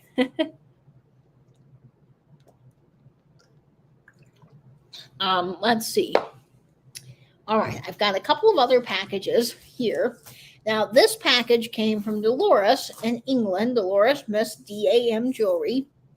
If you're not following Dolores, you need to, because Dolores is amazing. And Dolores is, I think, oh shoot, I don't remember where in England she is. Anyway, she's in England, and today was her birthday. So happy birthday, Dolores. I forgot to send you an IG message, but I will. She sent me this cute little card with the snowman and the bear. Just so darling. And this bear kind of looks the way it's stitched. Doesn't it look like one of the Kemple Mold bears? Anyway, she says, Katie, hope you have a very Merry Christmas and a Happy New Year. Dolo. So that's Dolores. And then she sent some fun little Merry Christmas package toppers. So this is a Christmas stocking guessing game. Let's see. First, you need a host to put random items in the stocking. Once it's stuffed, tie a ribbon or string around the top of the stocking so no one can peek. Sit in a circle and pass it around to let everyone feel what's inside. Give them a note card so that they can write down their guesses, and the person who guesses the most correct items wins. Oh, that's fun. What a neat little game. And then, of course, this is just a fun little Merry Christmas card. So that is amazing, Dolores. Now, she just knows the way to my heart because she sent some, and I'm dropping my black light. Black light has gone down on the floor, but it will be okay. Dolores has sent me some candy from England, which if you guys have not followed around my channel long enough, you probably don't know that I love digestive biscuits. Now, we get plain digestives and chocolate digestives here, but I have never seen themed digestives for the holidays. So when I opened this box, I was all excited because, well, I love my British candy and I love digestives. So again, another fabulous New Year's treat. So she sent me Christmas pudding digestives, which is a Christmas pudding is a big thing in England. You light it on fire, I believe. I've had it before. It by itself is not my favorite, but this in digestives is probably going to be pretty good. So that is a treat. And then she sent gingerbread digestives, and they're McVitie's brand, my favorite brand of digestives. This is delicious, Dolores. I've been trying to pace myself not to eat all of them in one go because they've been sitting here. I'm like, ooh, candy from England. Yes. So amazing. And then she also sent me my favorite Cadbury's. Gotta love Cadbury chocolates. And Cadbury Freddos, which these are like little, if you've never had these, they're like little logs with chocolate and filling. Oh, they're so good. They're Cadbury. Yay for more chocolate treats from England. You can't beat that. No, it's not like baked Alaska. I don't really know how to describe it, Venny. You just have to try it. my neighbor from England, he always gets one from his nan in England. She mails it over every year. And a couple of Christmases ago, I was invited to come to Christmas dinner, and they lit it on fire, which was a fun experience. Oh yeah, Dolores and her husband's Cheetos is hilarious. Dolores' husband loves Cheetos. Dolores is originally from the States, so she can't find a lot of those snacks in England. So people have been kind to send Cheetos and things over. Now, Dolores also sent me some other amazing things. And check out this stunner of a brooch. Is this not just gorgeous? It's kind of like a Celtic knot, and it is amazing. It's silver toned. And the detail work, guys, on this is just really stunning. So I can't wait to wear this because, again, I'm always liking little brooches for my jacket lapels. So, Dolores, this is going to be beautiful on it. Just stunning. And then this piece is really cool. It's for an Irish whiskey. That's hard to say. You know what else is hard to say? Is Irish wristwatch. Try to say that 5 times fast. We used to do that as a drama warm-up, and we would have to say Irish wristwatch,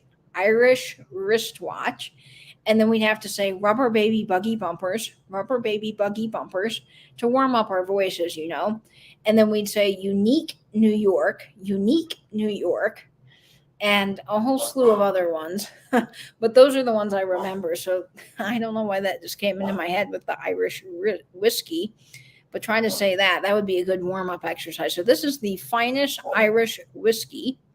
And it's made in Ireland. And it is, let's see. I can't read something Vancroft on the bottom. But anyway, this is just a really cool little jug. I love the green glaze with the speckle. It's just gorgeous, Dolores, and this is so cool. So thank you for sending me this. Got to do a little more research on this piece because I don't know much about it, but I love it, and I just think it's so cool. And then Dolores also sent me this, which I have never seen before, but I think is the coolest thing because my grandfather played golf, and so did my dad and brother, and I play a little bit. I'm not very good, but this is golf dice. So you don't have to be good at golf to actually golf because these are golf dice. Now, this is the coolest thing. These are in a little leather case, and I am a sucker for anything just like Nate in a fitted case. I don't know why. I just am. I can't help it, especially little leather cases. It gets me. So this is a little golf game, and it's got the rules inside. And let's see, it's a Playful Product company made this. And so basically, golf dice is a game for a golfer or non-golfer, young or old. The game simulates a game of golf and is played over 9 holes or 9 rolls or 18 holes and 18 rolls.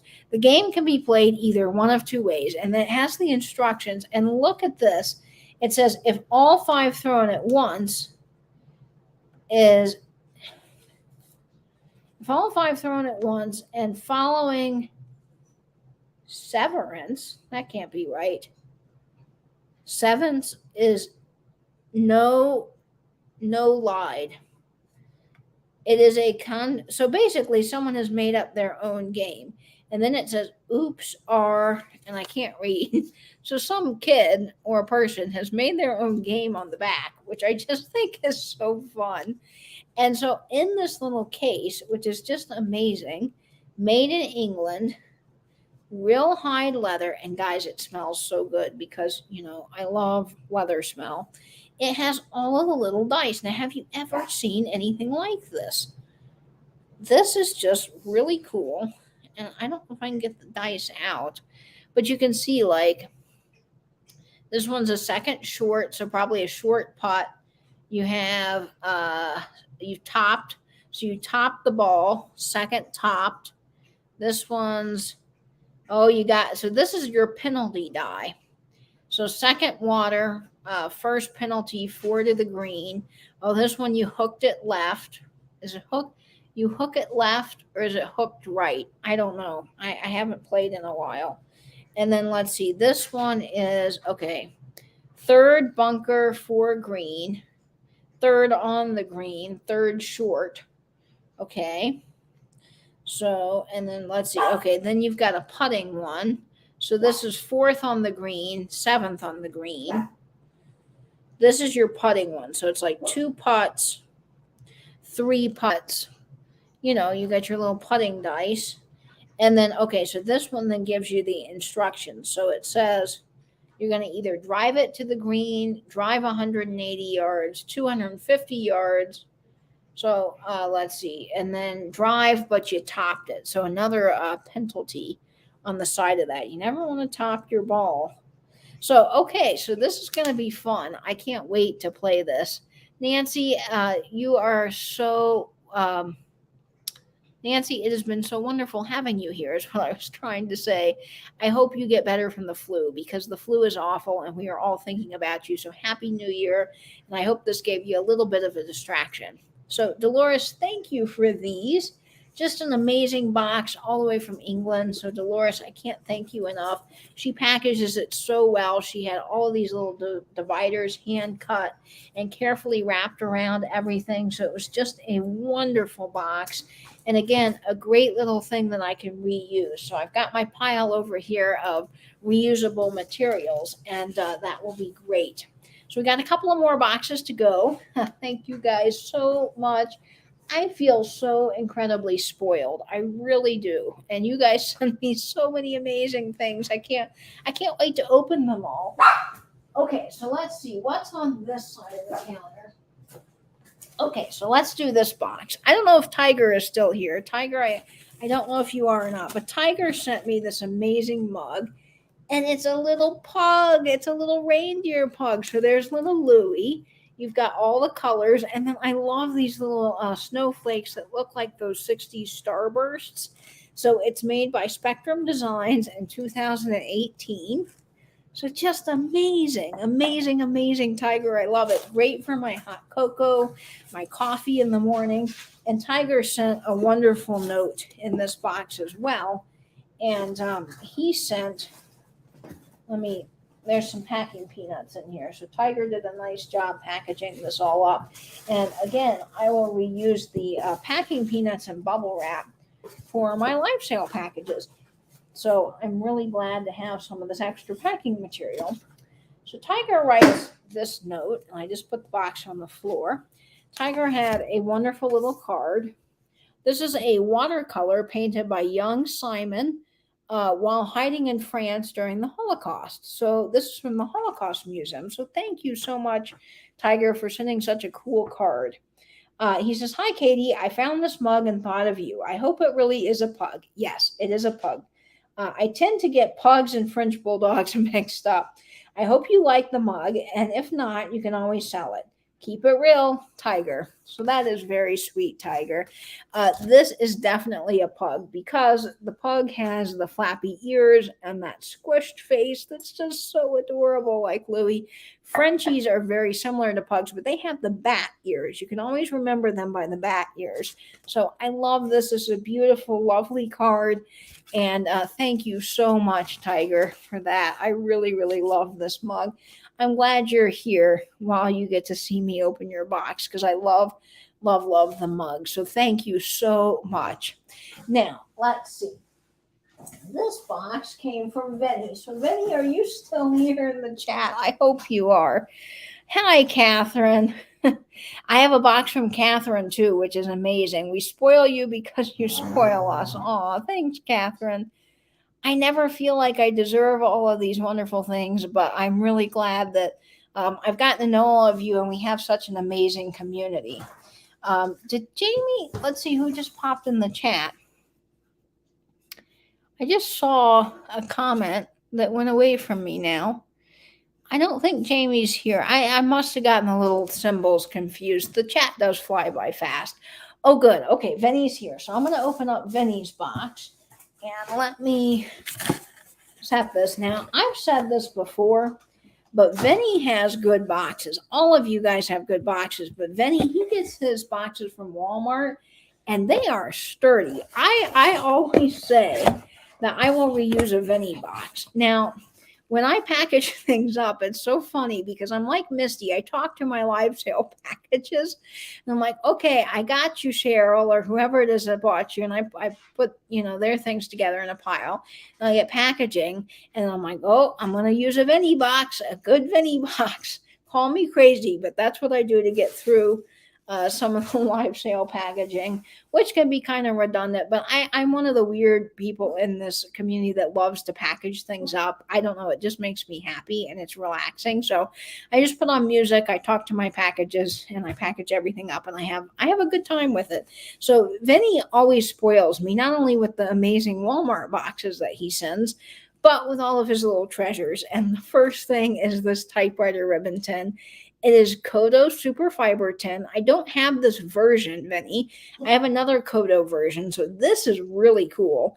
It is the black and red, and on the side, what is really cool about this is this is a name I have never seen before. AHG Corporation actually made this. So this is one of these tins that has a marking on the side, so I know who made the tin. The ribbons were made separately and then added to the tins later on. So that is really cool. I was excited to see that mark, Vinny, because I've never seen that name before.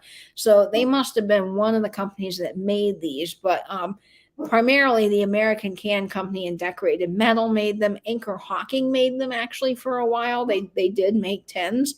So that is pretty cool. And I don't know when this is from, but this is Black and Red Record ink. So Black and Red Record ink is actually later than purple ink. Purple copying ink, when you see that, is pretty early.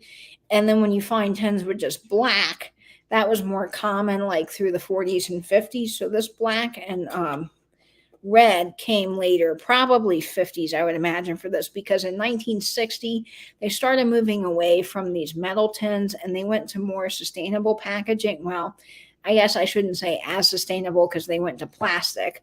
So, they moved away to some of the plastic and cardboard tins as opposed to these metal ones. And this has a really unique style. The one that I have actually screws on, this one must be the older version because of that mark and the fact that it has a unique lid. So this is very cool. So Vinny, you did a great job on that little guy. And then Vinny sent me a bunch of uranium glass. So let me get my black light that tumbled onto the floor over here, and let's light up this uranium glass, because amazing, amazing, amazing glass. So I'm going to grab this really quickly. Okay. So we got this. Louie's all excited about the uranium. And let's see. Oh, Vinny's talking about pure leaf tea. That does sound very good. Okay. So the first thing Vinny sent me is this, I think, oh shoot, what is the pattern? It's Hawking. I believe this is Anchor Hawking block. It's blocks, not block op. Oh, maybe it is block optic. There's hex optic and block optic, and I get the patterns confused. I probably have misidentified this. I have to check my book, but this is amazing. And look at this, guys. It lights up. It's a teacup. How cool is that? Just fantastic. Oh, Vinny, I love that. That is just so, so cool. And then he sent me another one. So now I can have a proper tea party with my digestive biscuits. So that is cool. Let's see. Let me open this guy up. Sorry, some of you guys are getting ASMR and some of you guys probably don't like the tape sound. But look at these teacups. Aren't the handles just lovely? These are amazing. I think that these are Anchor Hawking. Most of the uranium glass comes from Amy B. I didn't really have anything I could do with them, so I sent them your way. Oh, that's so nice. And I have a package from Amy too. Yes. What did Vinny say? Was Vinny being saucy? Okay, I gotta go back up in the chat. Let's see. No, I don't think so. Well, Vinny knows what I like. And Vinny and I also have the same taste because we love advertising. So Vinny always puts together a cool box. I mean, all of you guys do, but Vinny really knows what I collect. So he just always does a great job. And look at this guy. He lights up too. Gosh, don't you just love this uranium glass? Absolutely amazing. And then, of course, gotta have a tin because it's coming from Vinny. And this is mason tape, manufactured by the Untitled Company. Now, what's cool is I actually have a couple of these Untitled tins, and I don't have this one. I have a yellow one, but I don't have this one. And that is so cool. I've not seen this one before. Ooh, it is full of the stuff left inside. So I was going to open it, but I'm not going to open it too much because I don't want to get that dust everywhere. So this is Unkite.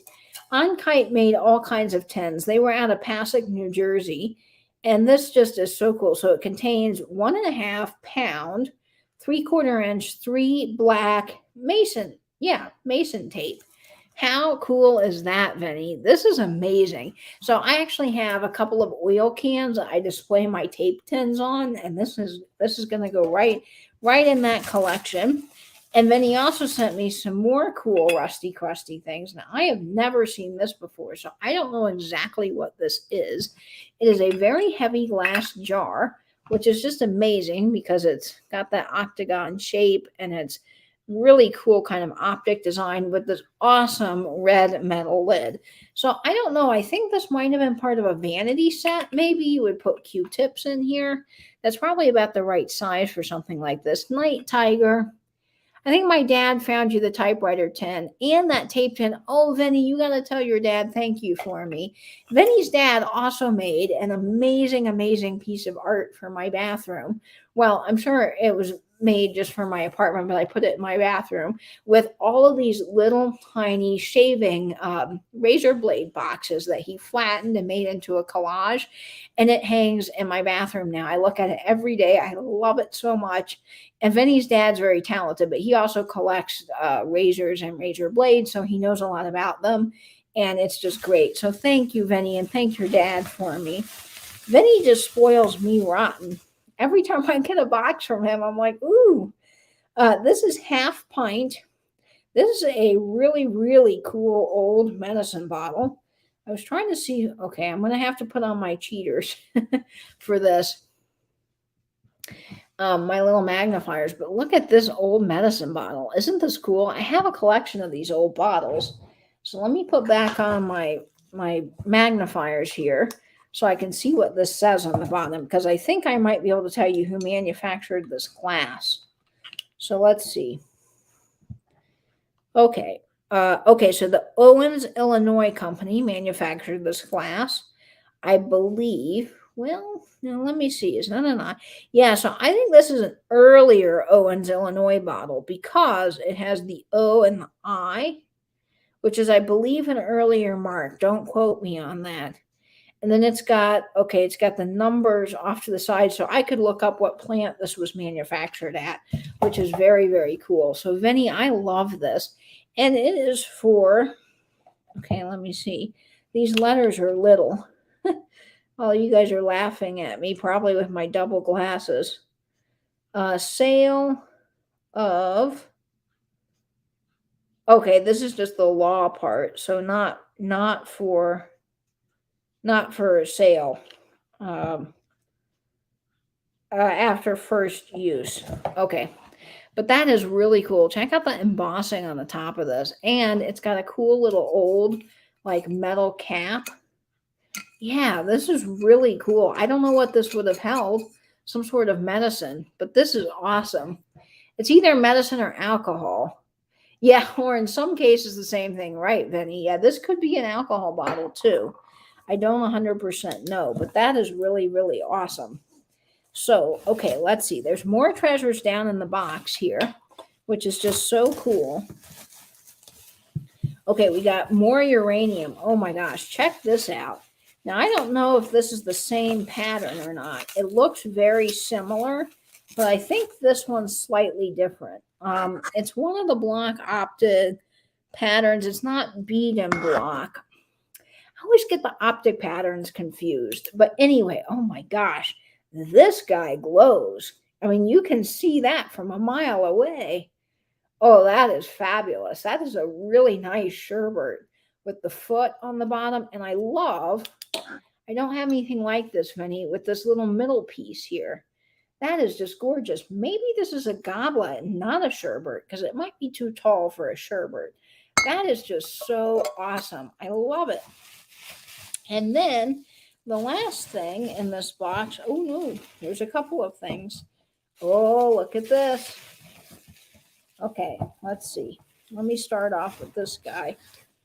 Let me make sure I got everything. All right, let me put the bubble wrap safely over here so I can reuse it. Okay, and now check this out. This is another little nipper salt and pepper shaker. I have a collection of these that sit above my record player. So if you've been following me on Instagram, I actually will put these by my record player, and I have like a bunch of nippers watching me spin vinyl, and I just love it. They're so whimsical and fun. I don't know exactly when these were made, but there's the Radio Corporation of America, probably 60s or 70s maybe, but I love these. So thank you, Vinny, so much. Yeah, a footed sherbet cup. Maybe, I don't know. It probably is more of a goblet, like a goblet, but it has the sherbet shape. So I would assume, though, probably more goblet, more like a water goblet or something to that effect. I don't know. It could be a champagne coup, but I think the sides are too flared. I don't know, but I'm going to research this, Vinny, and I will let you know. And yes, for New Year's Eve, I am drinking my fabulous bubbly out of that. So very exciting. And then look at this box. So Vinny sent me this vintage box that has little guys with top hats. This is so me, Vinny.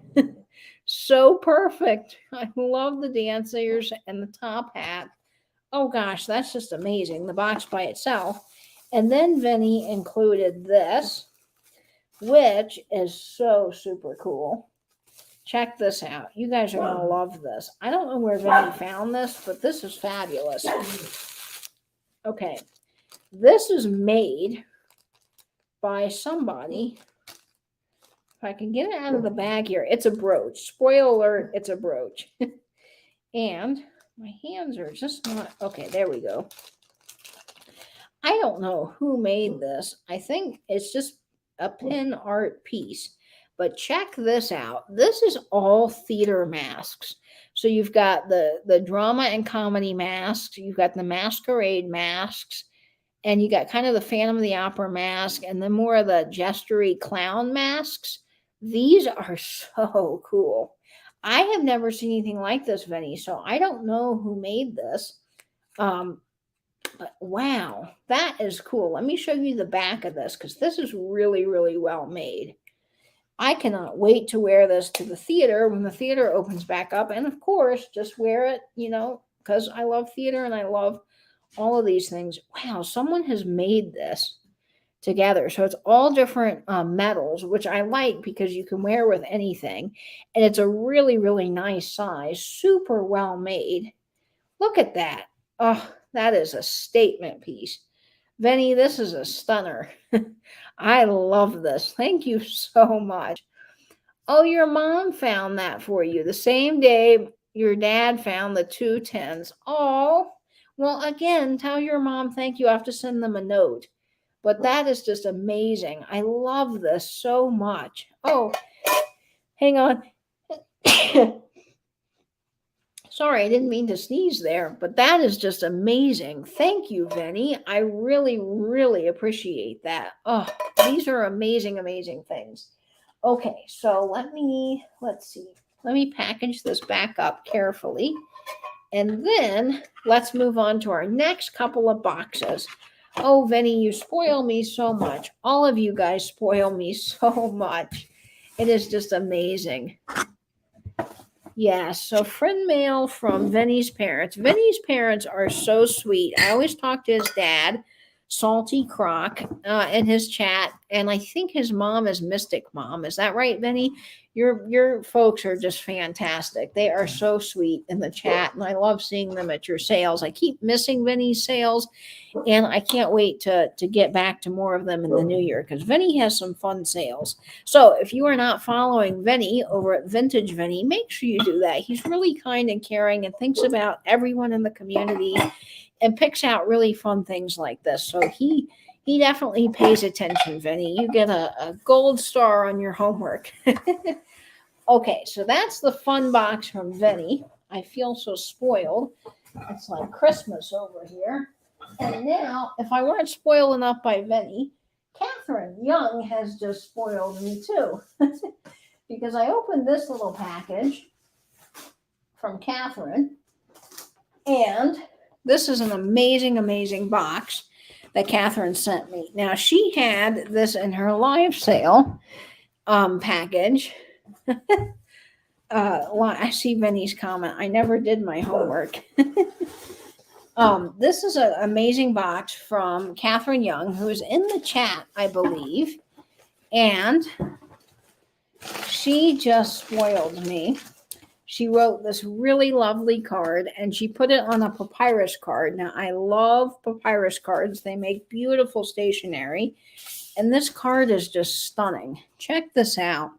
Papyrus makes some of the best stationery around, as well as Crane. Crane makes some good cards, but Papyrus is great. So she writes, Katie, the way you show up for everyone doesn't go unseen. Turns out this lot with my silly penmanship humor is meant to be yours. Thank you for all you do, Catherine. So that is so sweet, Catherine, for sending this amazing card. I love even the way that they decorate their envelopes. I mean, isn't that stunning? Really nice, thick card, too. Papyrus makes good things. So that was a fun treat. And then when I opened the box, I was so amazed. This was just really, really cool. So Catherine had found a whole lot of sort of penmanship things and office supplies. Now, I collect office things. I have typewriter tins. I have ink wells now, like little ink bottles. I've started a lot of a new and interesting collection since the pandemic. And one of the things that she included in this little lot, which was just amazing because I saw this over on Instagram and I thought I missed it because I missed her sale. And then this box arrived and it was so marvelous. This is a postcard from 1912. And I mean, come on, that is just stunning. Greetings sincere. And it says, whether you use a steel pen or a quill, not jot doesn't matter to me. It's how you write, but the words you indite makes me anxious your writing to see. So it's a wonderful poem. And look at the wax seal on the front, guys. This is amazing. From 1912. It is from Willie Longman and Sioux Falls. And look at that. On the bottom, it says Brad. So Willie and Brad of Sioux Falls. And it says, read your card. Read your card. Glad to hear from you. It's awfully cold today. The halls of our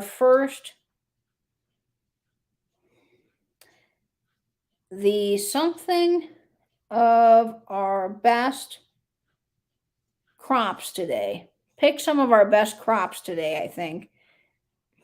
But that doesn't make sense. It's cold out. I don't know. How is Sioux Falls? Right often, yours, Mandy. Oh, I just love these when they're filled out like this. This is amazing.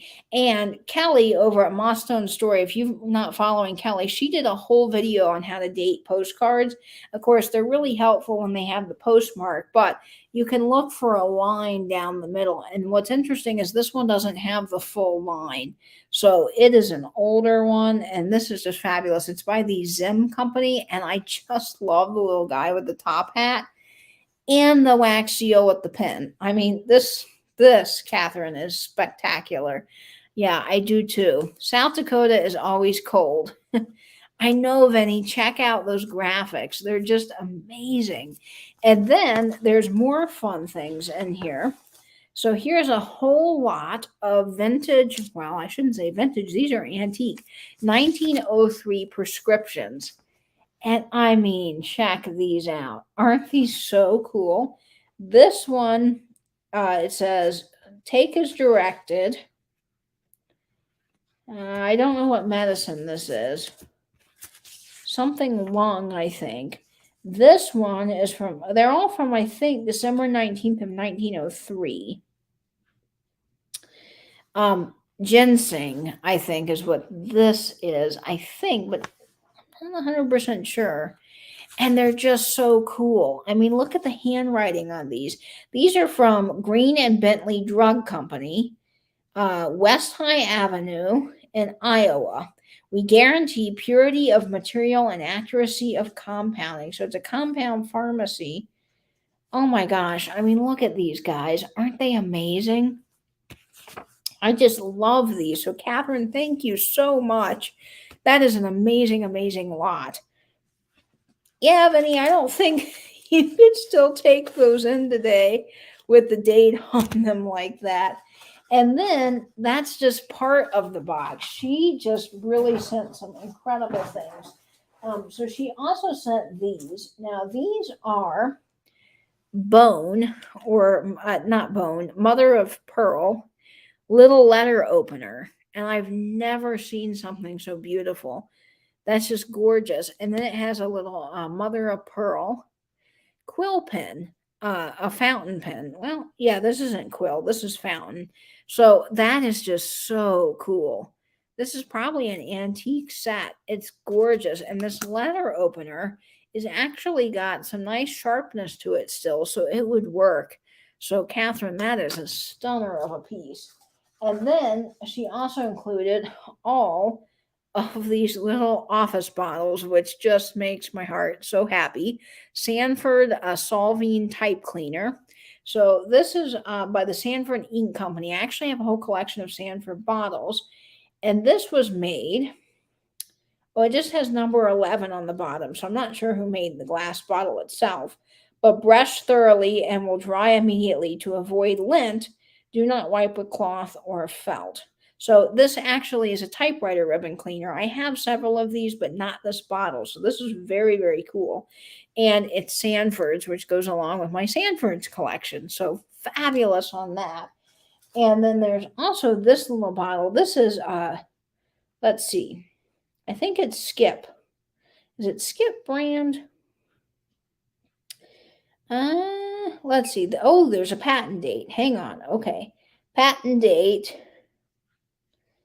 Patented, I think, 1959, I think. This is Skip, I think, probably type cleaner. I think this is Skip type cleaner. But look at that. It's a cool cobalt jar with that silver lid. Just absolutely fabulous. And I don't know who made that bottle either. Now, this one is really cool. This is Executive Mileage. And this is an ink bottle. I believe it's an ink bottle. I'm not sure who made the bottle. Pretty sure this is ink. Yes, let's see, ink. And it was sold, so Crest Stores, Executive Mileage. Look at that. And so this is probably for Crest Stores. So this was a piece that was not a national brand so much as probably just a store brand, unless that store was national. But that is just so cool. With that red lid. Oh, I just love this, Catherine. That, and it's got its paper label. I really love paper labels. They're amazing. And this one's really cool too. This is Security Stamp Pad Ink. Now, this is for stamp pad ink. I also have a collection of that. And what's cool about this is this was actually manufactured by Anchor Hawking. I always like to flip these glass bottles over and see who made them. So there's the A and the H.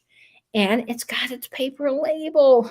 Oh, how cool is this? This is violet stamp pad ink. So probably like a purple for stamp pads.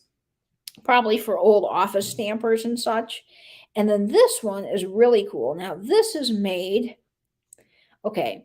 I always want to say I'm going to get this wrong. So let me make sure I get this right. I'm going to show you a little chart that I just think is so cool. I showed this over on Instagram, and I use this little handy chart all the time for glass manufacturer bottles. Let me find it. I put it in my favorites and I recommend doing that. So if you have favorites of things, like little helpful information things, it's great to have this. So this is actually Maryland Glass Company, the M in the circle. I don't know why I always get that mixed up, because I always want to say Mosser, but that's not it. They have a different logo. So this is actually how to identify Hazel Atlas glass, but this is some of their other competitors' symbols. So this is super handy when you're trying to identify things. And yeah, see, this is early Owens, Illinois glass, because see the O and the I. I was talking about that earlier. That's their earlier logo. And then they changed logos, and they had sort of that I in the circle with the little points off to the side, wings, I should say. So this is a really, really handy chart to have in your favorites on your phone. So this was made by Maryland Glass, and it is a very cool Art Deco looking ink bottle, probably 1940s, just incredible. I love this, and I love those blue glass bottles. So this is just so cool. And then she sent me an amazing paperweight that says "Letters Mingle Souls," and look at it. It's a little guy flying on an ink bottle while he's riding the quill.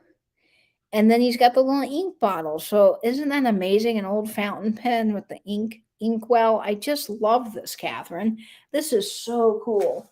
And then she sent me this, which is a little piece of ephemera. It is Once and Future Myths, the biblical legend of the Tower of Babel. So isn't that awesome? So this is just such a cool lot, Catherine. I cannot thank you enough. And I am just amazed at this, and I think it is so, so cool. So thank you, Catherine, for sending this to me, thinking of me. All of these are amazing, and they are going straight into my collection. I now have more than 3, so I officially have a collection of these amazing guys, and they are going to look great with my office collectibles. And it's so cool that these still have the ink inside of them. Like, somebody saved them in their desk drawer for years, and then they finally are getting a home where someone's going to love and appreciate them again. So thank you, Catherine, for this box. Just really amazing, and it was super, super well packed. So this is Catherine's box here. So thank you so much. Hey, Lorianne, Sugar Britches. I'm so glad you're here. Let's see. Carrie is back. She can't sleep, so welcome, Carrie. Okay, so let me set that down. I want to do that very carefully so I don't break anything. And we've got a few more packages left. I think I have almost cleared off the counter behind me. So this next package, let me start with this piece here, because I believe this is all from the same. Yes, okay. So let me get the card out first. So this is the card, and this is so cool. It's a card with a K. Now you guys are so sweet to personalize these things, or to find things, with my initials and think of me. So this is from Kate over at Releve Vintage, who was in the cat. Was the cat. Wow, it's getting late. In the chat.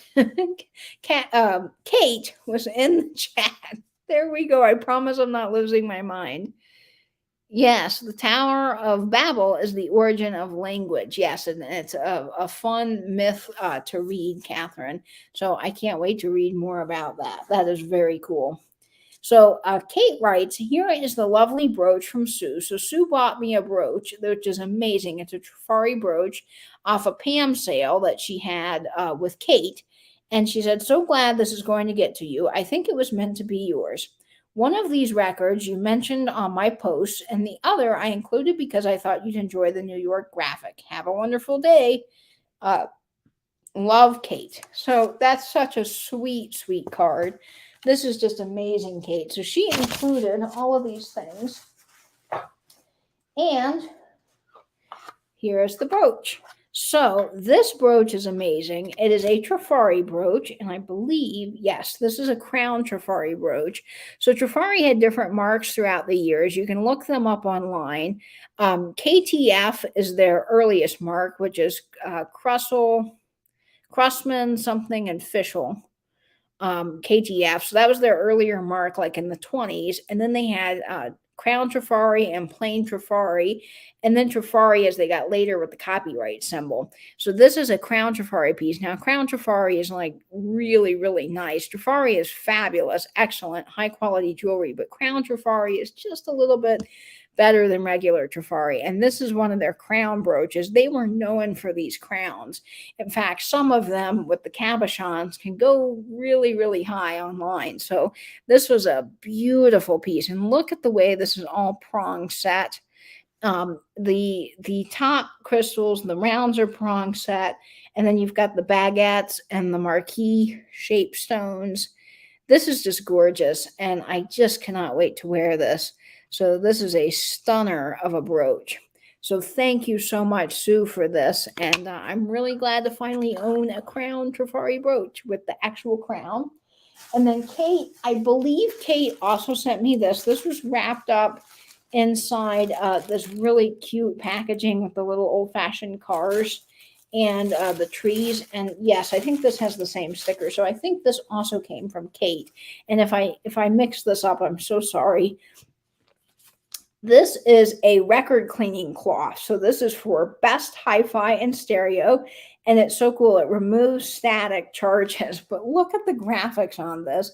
These record cleaning cloths are actually very useful, and I use these all the time. I don't know if I'll use this one, but I love the graphics on this. So again, another great item to add into my collection. And it says store cloth in this plastic bag preserves hi-fi reproduction and increases the life of records and needles, completely safe for all records. So it's really cool to get one of these. It's great to wipe your record down before you're going to play a vinyl, because you don't want all that static getting into your system, because that has that sound. Records are not supposed to sound crackly and pop. You're not supposed to have any of that surface noise in the record. It's supposed to sound really nice, crisp, and clear. So with records, you want to use some sort of a static brush to get some of that excess static off before you play them, so you don't hear some of that staticky noise. It also helps if you have like it's a Milty, I think it's Milty Zero Stat anti-static gun. I have one of those that's really great. I also have a anti-static brush. So that's kind of nice to do before the playing of the vinyl, but you can also store them in some of those poly sleeves. Those hi-fi inner sleeves are really great because they'll keep some of the static off of the record, and they'll protect it from getting scratched from those paper inner sleeves. So anyway, these are fabulous and a great way to clean and de-static your records. And then she tied everything up so beautifully with a real beautiful silk blush pink ribbon. I love the ribbon. I'm a sucker for packaging. And these are records. So let's see what this is. These are, Jerry Lee Lewis. Oh, how fun. Jerry Lee Lewis Just Sings. This is a Decca extended play. So this is an EP. So an EP holds more than a regular 45. A 45 typically has one song per side. That's about 2 minutes of music per side. For a 45. Extended play usually has 3 songs per side. You can have extended play 10-inch records or extended play 45. So this is a fun extended play 45 or an EP. This is the part 2. I believe actually someone sent me the part 1, which is cool. So this includes, Rockabye Baby. That's a very good song. You've got I'm Sitting on Top of the World by Myself, and I've Got the World on a String. So this, because it's an EP 45, this actually is 2 songs per side. So basically an EP is not quite a full album, but it's not the size of a regular 45. So this actually has two songs per side. I think that probably the 10-inch records would have 3 songs per side or so, but that's an EP, an extended play album. So that's fun. And this spins round at 45 RPM. This also spins round at 45 RPM. And this is so cool. This is on the Vox label, and it's Echoes of Broadway. Look at the cover on that with the cars. Oh my gosh, that is so cool. So let's see. Side 1 has Broadway Melody, Manhattan, Make Believe. Oh, Make Believe's a good song. Singing in the Rain, yes. Side 2 has Stardust, Blue Room, ooh, T for Two, Susie, and Give My Regards to Broadway. So this is fun. Now, this is also what I would consider an extended play. But this has more songs per side, so that's pretty cool. This is amazing. So yeah, this is an extended play record too. So awesome. I'm going to be able to play these because they're 45s, which is great. Not all of these small size records are actually 45. Some of them spin around at 78, especially the children's records. So you got to be careful with that when you're listing these or, explaining them online, because not all of them are 45s. Some of them actually spin around at 33 1/3 too. So these are fabulous. Thank you, Kate. I just love these. I can't wait to give these a spin this weekend as I'm packaging up my live sale orders. Okay, so that was everything from Kate at Releve Vintage. And a little plug, Kate will be on selling a mystery box tomorrow on my mystery box extravaganza New Year's Eve party with Angela. We are having over 14 different resellers come on, playing a game, selling a box, and that will all be tomorrow starting at 8 p.m. for New Year's Eve, and it will go to 10:30 p.m. So it will give you time to get off, flip on the TV, and watch the ball drop if you want, but you can come party with us on New Year's Eve. We've got a great lineup of people coming, and Kate and Catherine, who's in the chat, are 2 of the people that will be on tomorrow. So very exciting. Let's see. Why is it that I can see the Queen Elizabeth wearing that brooch? I can too, Vinny. I just think that she would look stunning in it. Of course, they're probably not real jewels, so maybe she wouldn't wear something like that because they're not like real diamonds. But the Queen, she actually changes her brooches based on the people that she visits with. So if she has a special guest coming in to visit, like a dignitary, or she's even had some famous actors and singers from the States come, she will wear a special brooch in their honor, which I just think is so cool. So you can actually go to Her Majesty's Jewel Box. It's a website, and it shares some of the history behind her famous jewels and brooches that she wears, and they share pictures every day of like the Queen's brooch, which I just think is fun. So it's a great website, Her Majesty's Jewel Box, if you're interested in that. Okay, now we're down to the last couple of packages here. This is a long friend mail haul, but an amazing one. So this one is actually from Amy B., who Vinny knows, who's in the chat. And I opened up this Christmas card, and this was just amazing. It is a lady wearing a fabulous hat with red lipstick, and this is a vintage made in the USA card. And I just thought this was so cool. How neat is it that Amy took the time to find a vintage card with a hat and send it to me? I just love it. Amy says, to Katie and Louie, season's greetings. With my best wishes always, I hope 2022 is full of good health and great vinyl. Sincerely, Amy B. Found this card in an antique store, and I love it. And she even put a little Louie with a Santa hat. Oh, I just love this card. I really do. And another thing, Amy, I don't know if you knew about me, but I love things featuring Holly Berry. I love that design. So this card is just perfect for me. And I love the silver on it. So this was an amazing little treasure to open up in the mail. So that's from Amy, but she also sent this over. And I just thought it was so cool. So she sent another little fun package here. Let's see, I'm going to make sure I get everything. And these are old Jello recipe books and other recipe books. So she says, Dear Katie, I hope it is okay that Vinny shared your address with me. Of course, Amy, it is. He and I go shopping together, and when we saw this Jello recipe book with Jack Benny and Mary Livingstone on it, we immediately thought of you. The recipes in it look a lot more appetizing than the ones you recently sampled on YouTube. I thought you might also be interested in the tragic controlling peptic ulcer with Knox unflavored gelatin. What a horrible diet to follow. The fruit books has all kinds of interesting things to make, and I love the illustrations. I enjoy your channel so much, and I am thoroughly engrossed in tales from the triptych. They are all so interesting. I hope you enjoy these small tokens of esteem. Best wishes, Amy. Aw, Amy, thank you so much. And she included a darling little card with the mouse and the little giraffes. How fun is that? Amy, you are a doll. Thank you so much. And I find this hilarious. Look at this. Controlling peptic ulcer with Knox unflavored gelatin. Okay, this has got some cool graphics on it, but how does Knox gelatin control an ulcer? Okay, let's see.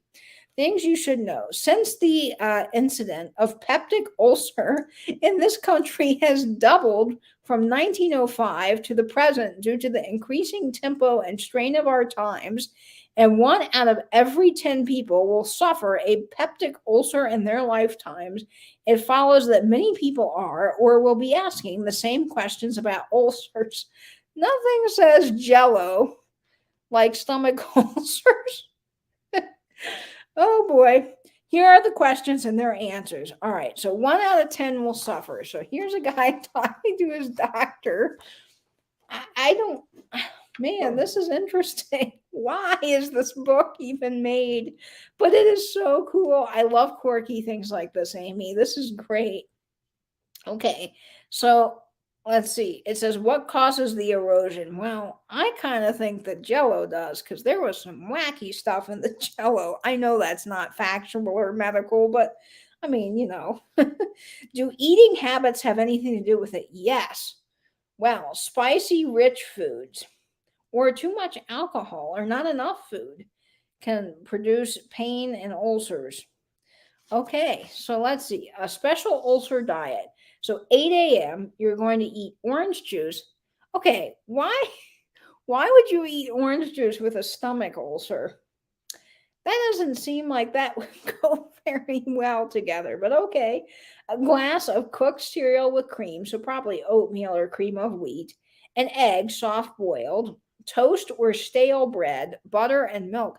Man, that's a lot at 8 a.m. going into your stomach. And then it says, amount of serving. Add 1 envelope of Knox gelatin at a time indicated. So at 9 a.m., you eat 1 package. 10 a.m., you eat another package. And then 11 a.m., you eat a third package. My goodness, that's a lot of Jello. And it continues. So 12 noon, you have poached eggs on toast, mashed potato or baked potato, vegetable puree, that's carrots, peas, spinach, asparagus, green beans, squash, or turnips, butter. It just says butter. I don't know. Are you having butter on the vegetables, butter in the potatoes, like butter by itself? Why just butter? I don't know. Cottage cheese and stewed fruit. So that's apples, pears, figs. And of course, you got to wash that all down with milk because we're in the 50s here. And then it says at 2 p.m., 4 p.m., and 5 p.m., you also have a container of Knox unflavored gelatin. That's a heck of a lot of Jello. Now, for dinner, it says cream soup, lean meat, chicken or fish, boiled or broiled, mashed potato or baked potato. Again, just butter. I don't know. Are you eating a stick of butter? I'm not sure. Dessert, custard, Spanish cream, stewed fruits, apples, pears, peaches, apricots, and figs. So we've gotten richer with our fruits. And then, of course, milk. And then at 8 p.m. and 10 p.m., you also have more Jello. And then it says before retiring, top milk and cream, 1 glass. That is a lot of rich foods, but okay. There's the special ulcer diet. So this is such a fun book with some really amazing graphics in it, meat molds and soups. And then you've got the little, I love this not checkered, but polka dotted background with the Knox unflavored gelatin box. That is so cool. This is amazing, Amy. And then look at this. I've never seen this. Jack and let's see. Jack Benny and Mary Livingston Jello book. This is so cool. That is amazing. I have never seen this. So this is Listen and Laugh. So I'm wondering, let's see with Jack Benny, and I think didn't Jack Benny have a show, the Jack Benny Show? Am I wrong about that? Yeah, on the air for Jello every Sunday night, NBC on the Red Network at 7 o'clock Eastern Time. 6 delicious flavors. Oh, that is so cool. So it's got little cartoons in here. Jello ice cream powder. Did you know that they made ice cream powder? Jack Benny pulls a fast one on Mary Livingston. And that is just cool. It says, Mary, if you'll promise not to write any more poems, I'll make dessert tonight. And then there's a whole comic strip. It says, you'll what? I'll make dessert and it will be a wow. Doc, you better drop around this afternoon. I think Jack's gone crazy. But yes, I'll humor him. So she's on the telephone. Then he says, Jack, dear, does your head feel funny? And you better lie down. Lie down? Why, I told you the Jello folks I'd try out their Jello ice cream powder today. What has Jello got? An ice cream powder, Jack? Yes'm. And last night in the refrigerator of ours is going to make real ice cream.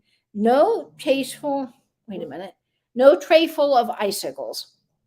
And then she goes, oh, yum. But how do you turn that powder into ice cream? Add a little sugar, some milk, and whipped cream and freeze. It makes 2 trayfuls, twice as much as other preparations. Well, the jolly old ice cream is about ready. And what's that at the door? Oh, I forgot about the doctor. You aren't crazy, Jack. I am crazy about this ice cream. If my mouth weren't full, say it louder. Hooray for Jello ice cream powder. So that's just such a fun little thing. And look at the little poodle. Oh, I just love this. You and Amy did a great job, Benny.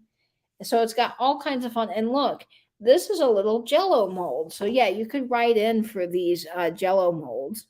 So it says, give extra beauty to Jello dishes with these Jello molds. So it's 25 cents for 1 aluminum ring mold, which would serve 6.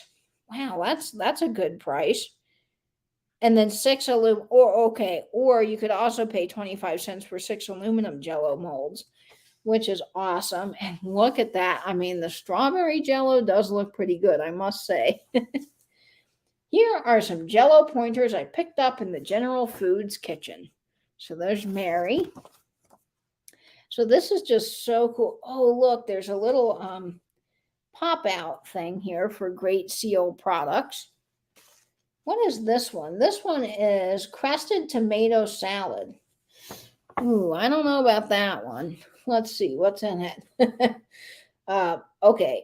Pint of hot water, vinegar, salt, diced celery and diced cucumber and tomato. Nope. And lemon Jello. And I'm here to tell you, lemon Jello and vegetables, they don't belong. I learned that early on. Not a good combo. I will spare you trying it. Now, the emergency fruit salad sounds good because it's got orange Jello and orange sections. So that actually looks really delicious. And clear and fruited desserts. Check out those candle holders. Isn't that cool? And look, I think that's we probably recognize that pattern of plate. I was going to say it's a certain style, but I don't think I've got that right. And then there's another fun comic strip on the inside. I just love these. This is very cool. Night, Glinda. Thanks so much for tuning in. Let's see. They just weren't paying any attention to the right pH body levels at that time. Yeah, I'm sure, Cheryl. So he's going to be committed over Jello, I guess so, Tim, until his wife figured out that he wasn't crazy. And then check this out. This is the fruit book. And let's see if there's a copyright on this. This is copyrighted 1928. Fruits and Tempting Guys. Ooh, all right. So we've got molded gelatin with mixed fruits, lemon coconut icebox pudding, quick fruit bread, and stuffed peach salad. Now, I don't know about the stuffed peach salad, but that one icebox cake looks pretty good to me. And this is the outside of it. And it's the Woman's World Fruit Book. Oh, check out the graphics on this. Look at the little lady standing on the chair going into the icebox there. Oh, that's cool. And then they've got more. So they've got other people cooking. And then you've got all these cool vintage utensils. Ooh, this is a very cool book. And let's see, it says, a treat to eye and palate. Orange banana salad. Strawberry-filled sponge rain cake. Ooh, now that looks good. Pineapple caramel pudding also looks good. And citrus and orange and lemon grapefruit aid. Ooh. Now, this is something I got to try because that looks good. We might have to bake some of these yummy things next time because this would be good. And this is great for November. So that's my birthday month. Oh, that will be fun. So we'll have to do something cool with this. I love this, Amy. This is amazing. Thank you for thinking of me. I really appreciate that. Yeah, you can't, Venny. You can't beat the old graphics on that at all. Oh, well, one of them's a hard pass for you. Probably the one with the cucumber, because that's a little bit weird. Okay, so we got a few more packages left.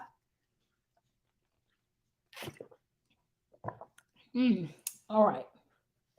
Let's see. Okay, so I know what this is. Now, this was so very sweet. This is an old piece of antique sheet music.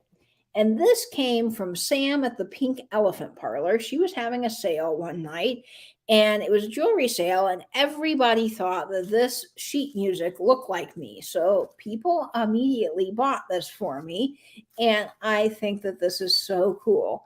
So can you see the resemblance? I don't know. We have the same color hair. So that's really fun. So this is published. Let me see. Now this might be, okay, it was sold for 15 cents in New York. Okay, so I know what it is to be lonesome. And let me get this open here.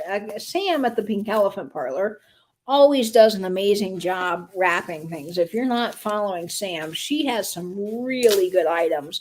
Her live sales are on Sundays. I believe they start at 4. I'm not 100% sure. And sometimes she does like pop-up late night sales and things. And her stuff is just amazing.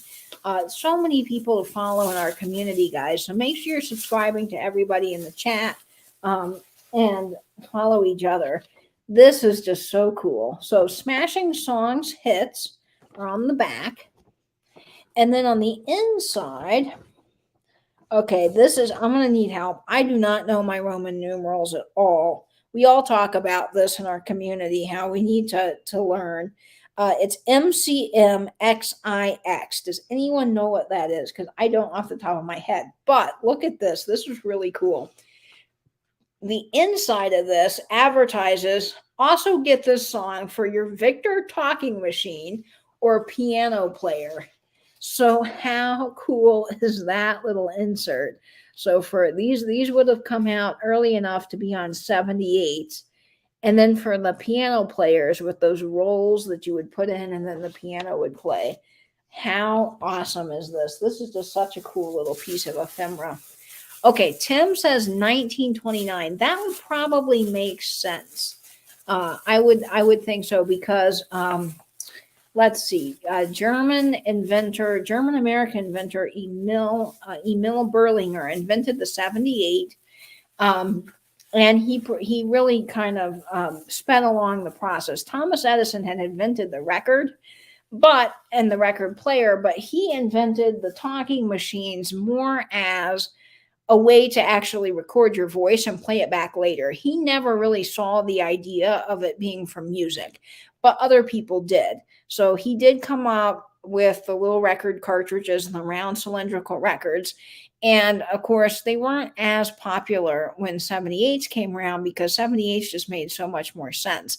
And he really didn't like music. Thomas Edison was not a big fan. In fact, that he said that jazz was for the nuts and ragtime was absolutely miserable. So he didn't like music, and he really just didn't see the big picture, and he just didn't do particularly well with his records. In fact, the early player just didn't work very well. And then Benjamin Franklin, I believe it was, wait a minute.